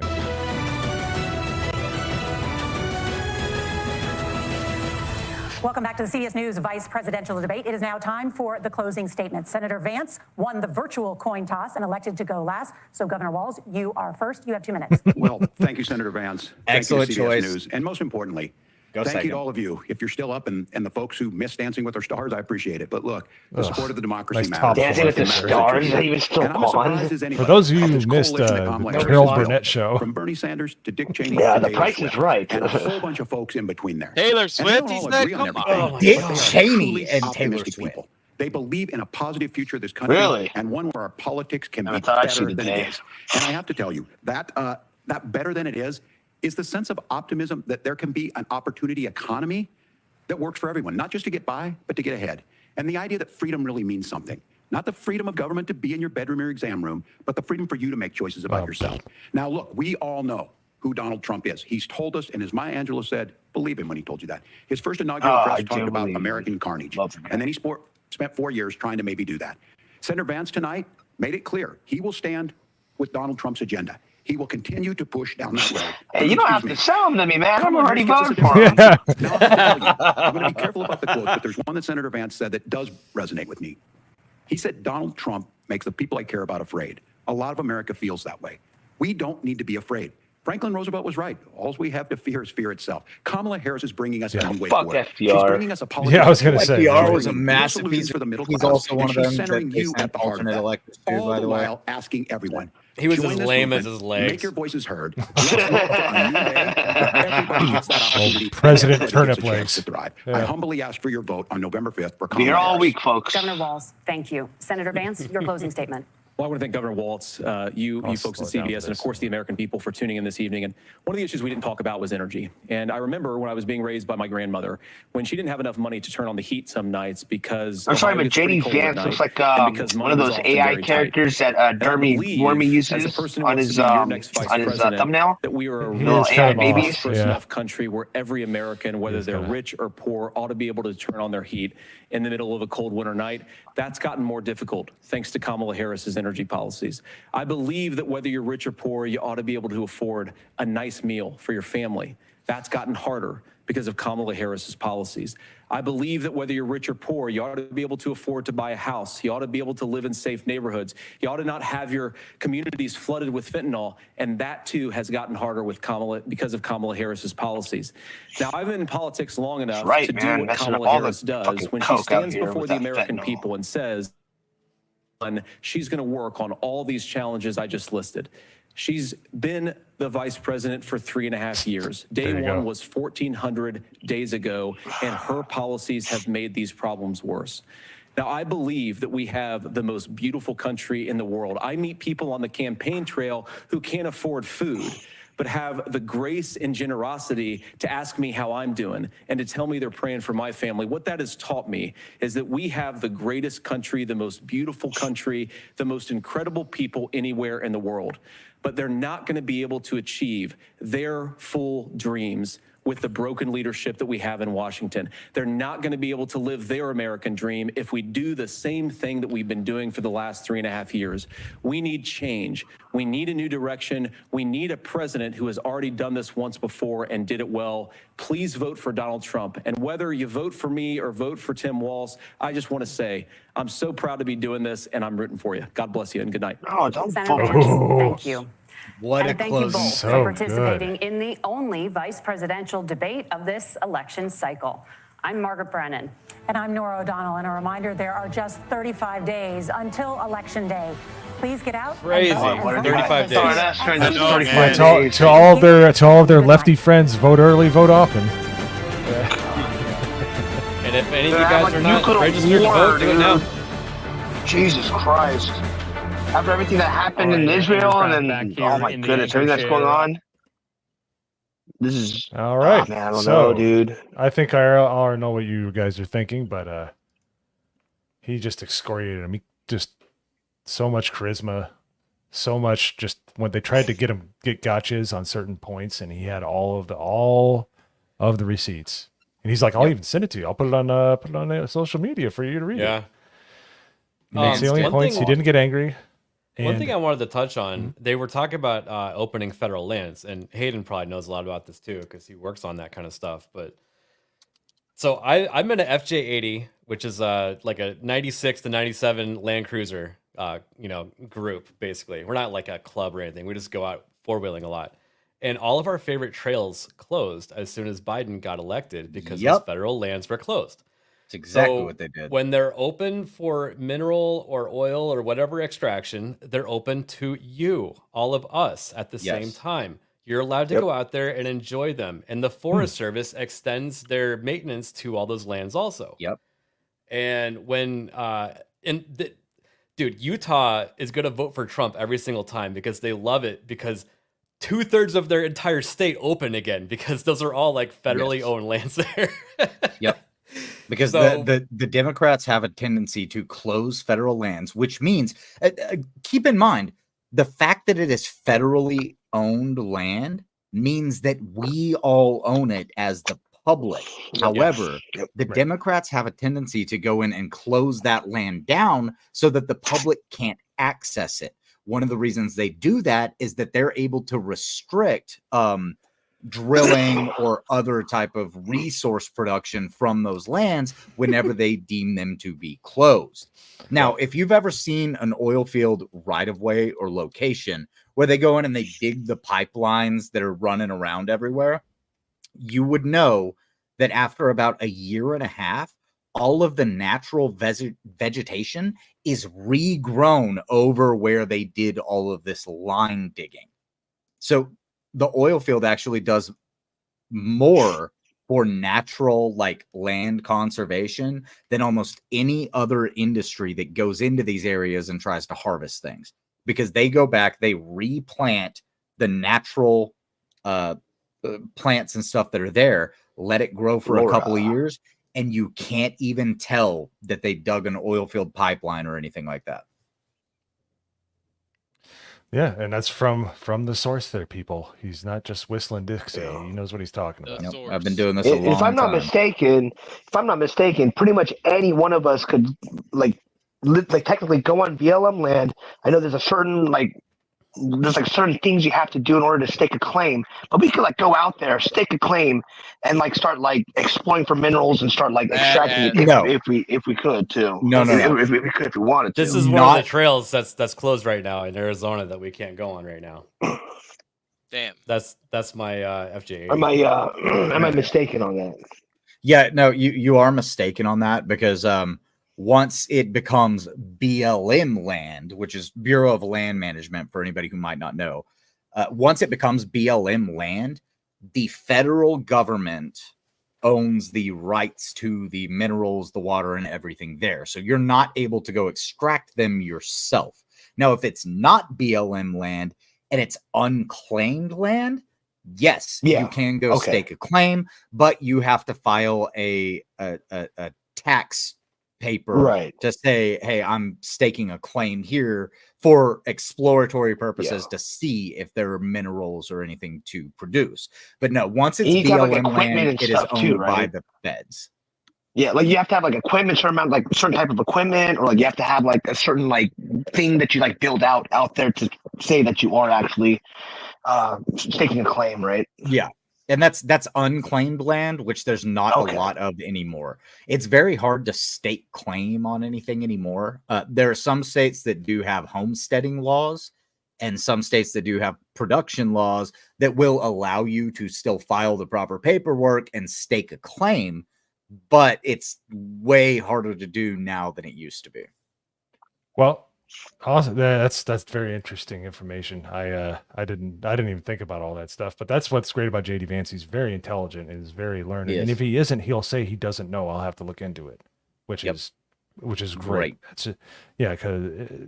But anyways, Hoodie D, thank you, sir, for coming on as you slowly creep from the middle bottom to the bottom left. I don't know why you're all the way over there, but I don't know. Thank you for having me on. It's been fun. Yeah. Definitely one hail chat, and we'll be on the GCA stream tomorrow night. Yeah, boy, late and gay. Go see you, Hoodie. Alrighty. All right, have a good night, everybody. Later, man. And I think we'll end it up here in the next few minutes, if that's okay with everybody. But I thought it was great. I thought he did a fantastic job. I wish I had the eloquence and state of mind. He's in front of the entire country. I tried to shoot one video that gets 50 views, and I'm like, humna, humna, humna, humna, you know. I wish I had that kind of composure. Seriously, he's just. Now, Walz looked like a bumbling idiot, and you could always tell whenever he got really worried as soon as Vance would say something, like that, real quick. I gotta share this. Real quick. What you saying? What you talking about? This is the opposite of what Hayden's talking about, but Bruh, are you even going to answer the question? I'm Yes. friends with school shooters. When he said that, I was like, what? Oh, dude, when I I'm heard sorry. that. I hope they caught that, dude. So Oh, I God. had actually gotten up from my computer to run downstairs real quick, but I had the stream open on my phone, and as soon as I heard that, I just screamed. I was like, "What did he just say?" Oh my goodness, that was. Was he it didn't even that it catch seemed that like he's- Walz was like hunched over a lot of times? Like I don't know, it just seemed like he was very like hunched over. Maybe what it's was just that? There the was camera one time angle, in- but towards the end of the debate, he said like Hillary Clinton did this, and Tim Walz is like he was like, oh Yeah, what? it was Yeah. about the disputing elections. He was like, the Democrats have done this all the time. Hillary Yeah. Clinton did it. oh, this is used to be. Others They have done it, and he was They like, This is pretend literally like it's the- never happened. This Yeah, is no, literally the face it from happens- tonight. Like, it happens literally every time the Democrats lose. Look at that face. That was literally lifted from tonight. That is a man who just ate his own balls on stage for about an hour and a half straight. So And here's the thing: that Hey, wasn't Sailor, what's one out of context screenshot. Oh, That was hey. how his face looked every 5 fucking What's up, Cricket minutes. Sailor? He had that look. that's a great AI thumbnail. That's pretty good. But yeah, no, it's that was definitely interesting. It was. They might have. I would say it was a lot more cordial than a lot It was less. cordial, yeah. Yeah, so it was nice, and they were talking at the end, and being, and that's the Absolutely. kind of like that. I think that's the best look for JD Vance as far as like if you're talking to independents and things like that. Is that now me? I'm a coach. I've been on. I've worked with people that might not be the nicest person you'll ever work with, but you know what? They create results. All right. And that's why people don't like Trump, because quite frankly, I hate to use the word, they're pussies. They just don't, they're not used to that kind of bloviating, assertive talking and to get things, but that's how things get done. That's how we got Trump Tower built. That's how we got to shut down the border. That's how we got, people might not like it, but that's why I think JD Vance is his perfect person to play off of. I think he can take those ideas. And Trump's getting better about it, but I think JD Vance can eloquently say them and explain them to the public and get those few people that want to reach across the aisle, or those neocons. He might soften them up a little easier, Yeah. So I think this was great. I as Yo Pop said, I'm already voting for him. You don't have to sell me anything. But for those in the middle, I think this really moved the needle quite a bit. Like, honestly, I don't know how many people. I'm going to be interested. I'm going to be looking for a little bit and seeing kind of what it looks like public perception of this was. But I honestly think that Vance This right looked here. good. Yeah. The thing was, Walz looked worse. Like, Walz just looked terrible based on his general interactions, the way he responded to things. It looked awful, but you could tell that it was from the same coaching staff that had done Hillary's coaching in 2016 and Kamala's coaching. Walz is just a terrible actor, and it just shows. Every time he tried to have those like what moments, it was a like it was more of him panicking was what it looked like. So I think that even if Vance did a good job, the real win here was that Walz looked worse than he's looked in anything else. Now you know what to do. Yeah. So, yeah. No, and a lot of people in chat, yeah, I agree. But JD Vance is literally a wordsmith. The man can write. Yep. So he knows how to talk, which doesn't always translate, but it certainly did here. Walz looked terrific. Yes, I also like the Watusi and the mashed potato. Terrific. Those are You look a lot of terrific. dance. Those are my favorite dances. Yeah. Yeah, if you guys have never seen it, if You you okay, guys have never Chris? seen it, Hillbilly Elegy, I thought it was a good movie. Which is based on his life. It was before he became a Republican, a right winger, and the left and the right were in unity that it was a good movie. And then all of a sudden he became a senator. And now all of a sudden it's bad. So, yeah, but which That's usually how these things go. in the chat. Was that? Walz looked like he could have used a laxative a few times. Yeah, I thought that exact same thing. Yeah. Oh, Isaac. It looked like he yeah, was he literally, that's what he looked like. Look at him. Yeah. Yeah. I feel you on that one. But yeah, so I'll just do outros. This has been a pleasure. I just felt the itch. I was like, man, we're getting close. Like the lady said there, we were 35 days. Make sure you get engaged. You talk to people. Don't just preach to the choir. Talk to people. Yep. Get if you feel like you can have a good faith debate or try to steer them a little bit, there's a lot of people that are getting fed misinformation. And if you debate in the manner that JD Vance did, you will turn a lot of people, or at least get them thinking about it. And that's what's most important. And that's why I love talking about politics, because I have friends that don't believe any of the same politics that I do, but 95% of everything else we get along with. But you know really what? Quick, if they go ahead. What's even more important than that, than spreading the word, I think, is make sure that you're registered to vote yourself. Yes. All you have to do is go to the website of your state where you get your DMV stuff done and just register there. It's really easy. I think you still have time. I think 35 days is enough time to register, right? Yeah, I think it's 30 days is the cutoff for most states. Come on, people. If dead people could do it, you could do it too. Yeah, and don't pull that bullshit of, oh, my vote doesn't matter because I'm in a deep blue or I'm in a deep red. Everybody needs to vote. Let's get the popular vote this time, so they got win nothing the popular to bitch about. vote. Yeah, exactly. Because then they can't argue and say, "Well, we won the popular, but you won the electoral college. That's why we need to get rid of the electoral college." No, just go vote. That way, they can lose that argument completely. These are people who don't understand what the electoral college is or how it works, and we can't let them continue to push that down to younger generations. Oh yeah. Yeah, Isaac's spearheading it. He's a younger man, but my thing is vote early, keep track of your vote, make sure it counts. Now, obviously in my state, it's vote not often. really, I'm going to vote early and vote often. Yes, as a joke. Just in case, but yeah, exactly. Well, that's right. We're conservatives with a brain. We don't do that. But yeah, no, try to convince those people that people are asking a lot more questions than they did 4 years ago in the middle. And honestly, I think that's a good way. Make sure you do what Jeremy from the Quarterings doing. Get your friends signed up. If they're not ready, like say, hey man, because a lot of them are just kind of indifferent to it. But it's like there's a lot riding on this election. And I've heard people, YouTubers that I follow, they're like, well, after this and Vivek, like, what do we have? I'm like, what do we have? A upswell of people that are starting to believe this populism again. There's going to be other people. Nobody saw Vivek coming, and he's one of the best orators that we got. He's awesome, honestly. Absolutely. I think he's got a bright future.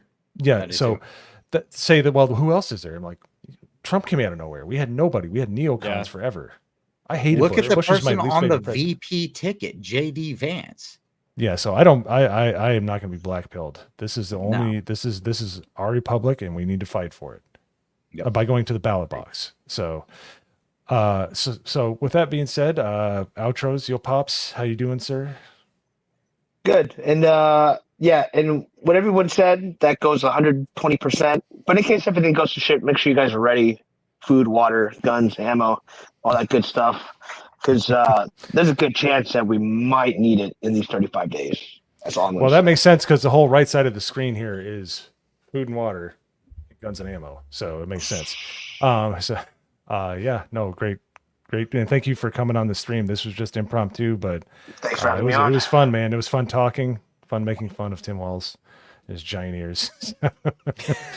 They are pretty big. ABF, sir. You can hear through time either direction. Let's see here. We got GCA stream tomorrow night, and on Monday evening is Off the Hip again. Oh yes. Last one before you head off, ironically, to places elsewhere from America. Yeah, I'm going on a trip to Peru, and nice. He's going to be in a rainforest and probably die of malaria or something. But I'm going to be doing hikes at 17,000 feet. A mouthful of coca leaves. That is a requirement before you do the hike, actually. Not even kidding. Put a little lime in there. Make sure you get a little bit of lime and chew it up. You'll get a nice little buzz. Put the lime in the coca leaf and eat it all up. So that sounds fun, man. And I think you'll be seeing Sophie, right? Will she be there? Yep. Sophie Awesome. will be there. So will Neurotic, Quarter Black Garrett, and X-Ray Girl. We'll give her a hug and thanks from all of us here for sure, because she's really helped move the GCA and stuff like that. This is essentially the GCA. I just like talking about politics from time to time, but other than that, yeah, man, it's gonna be awesome. We're on the rise. So Hayden Wayne. Yep, put a video out today. Looking at maybe putting another one out tomorrow because I just heard of a new game that I did not know was in development, but it's from the people who made the anime Fairy Tail. So I looked into that. We got a little bit of information about that today. So maybe making a video about that tomorrow. But yeah, the new video out today. And yeah, GCA, and I make videos sometimes. So subscribe to my channel, turn notifications on, and you'll know when I do it. And I am MoZamboni, the Reluctant Rebel. Just had to change the branding up a little, but it's been a pleasure, guys, and it's a pleasure streaming with you on Wednesdays and Mondays and any other time. I never thought I'd be doing this 6 months ago, and I'm glad I am. I get to hang out with my friends and talk shit, and it's the best. So for everybody out there, as I always say, don't be reluctant, rebel. Get out there, cast your vote, and be part of this representative republic. I'm not going to call it democracy because I'm not an idiot. Yeah. So yeah. Good. Thank you, guys, and we'll see you on the next one, which hopefully will not be 3 months from now. So have a good one, guys. Later, guys. Later.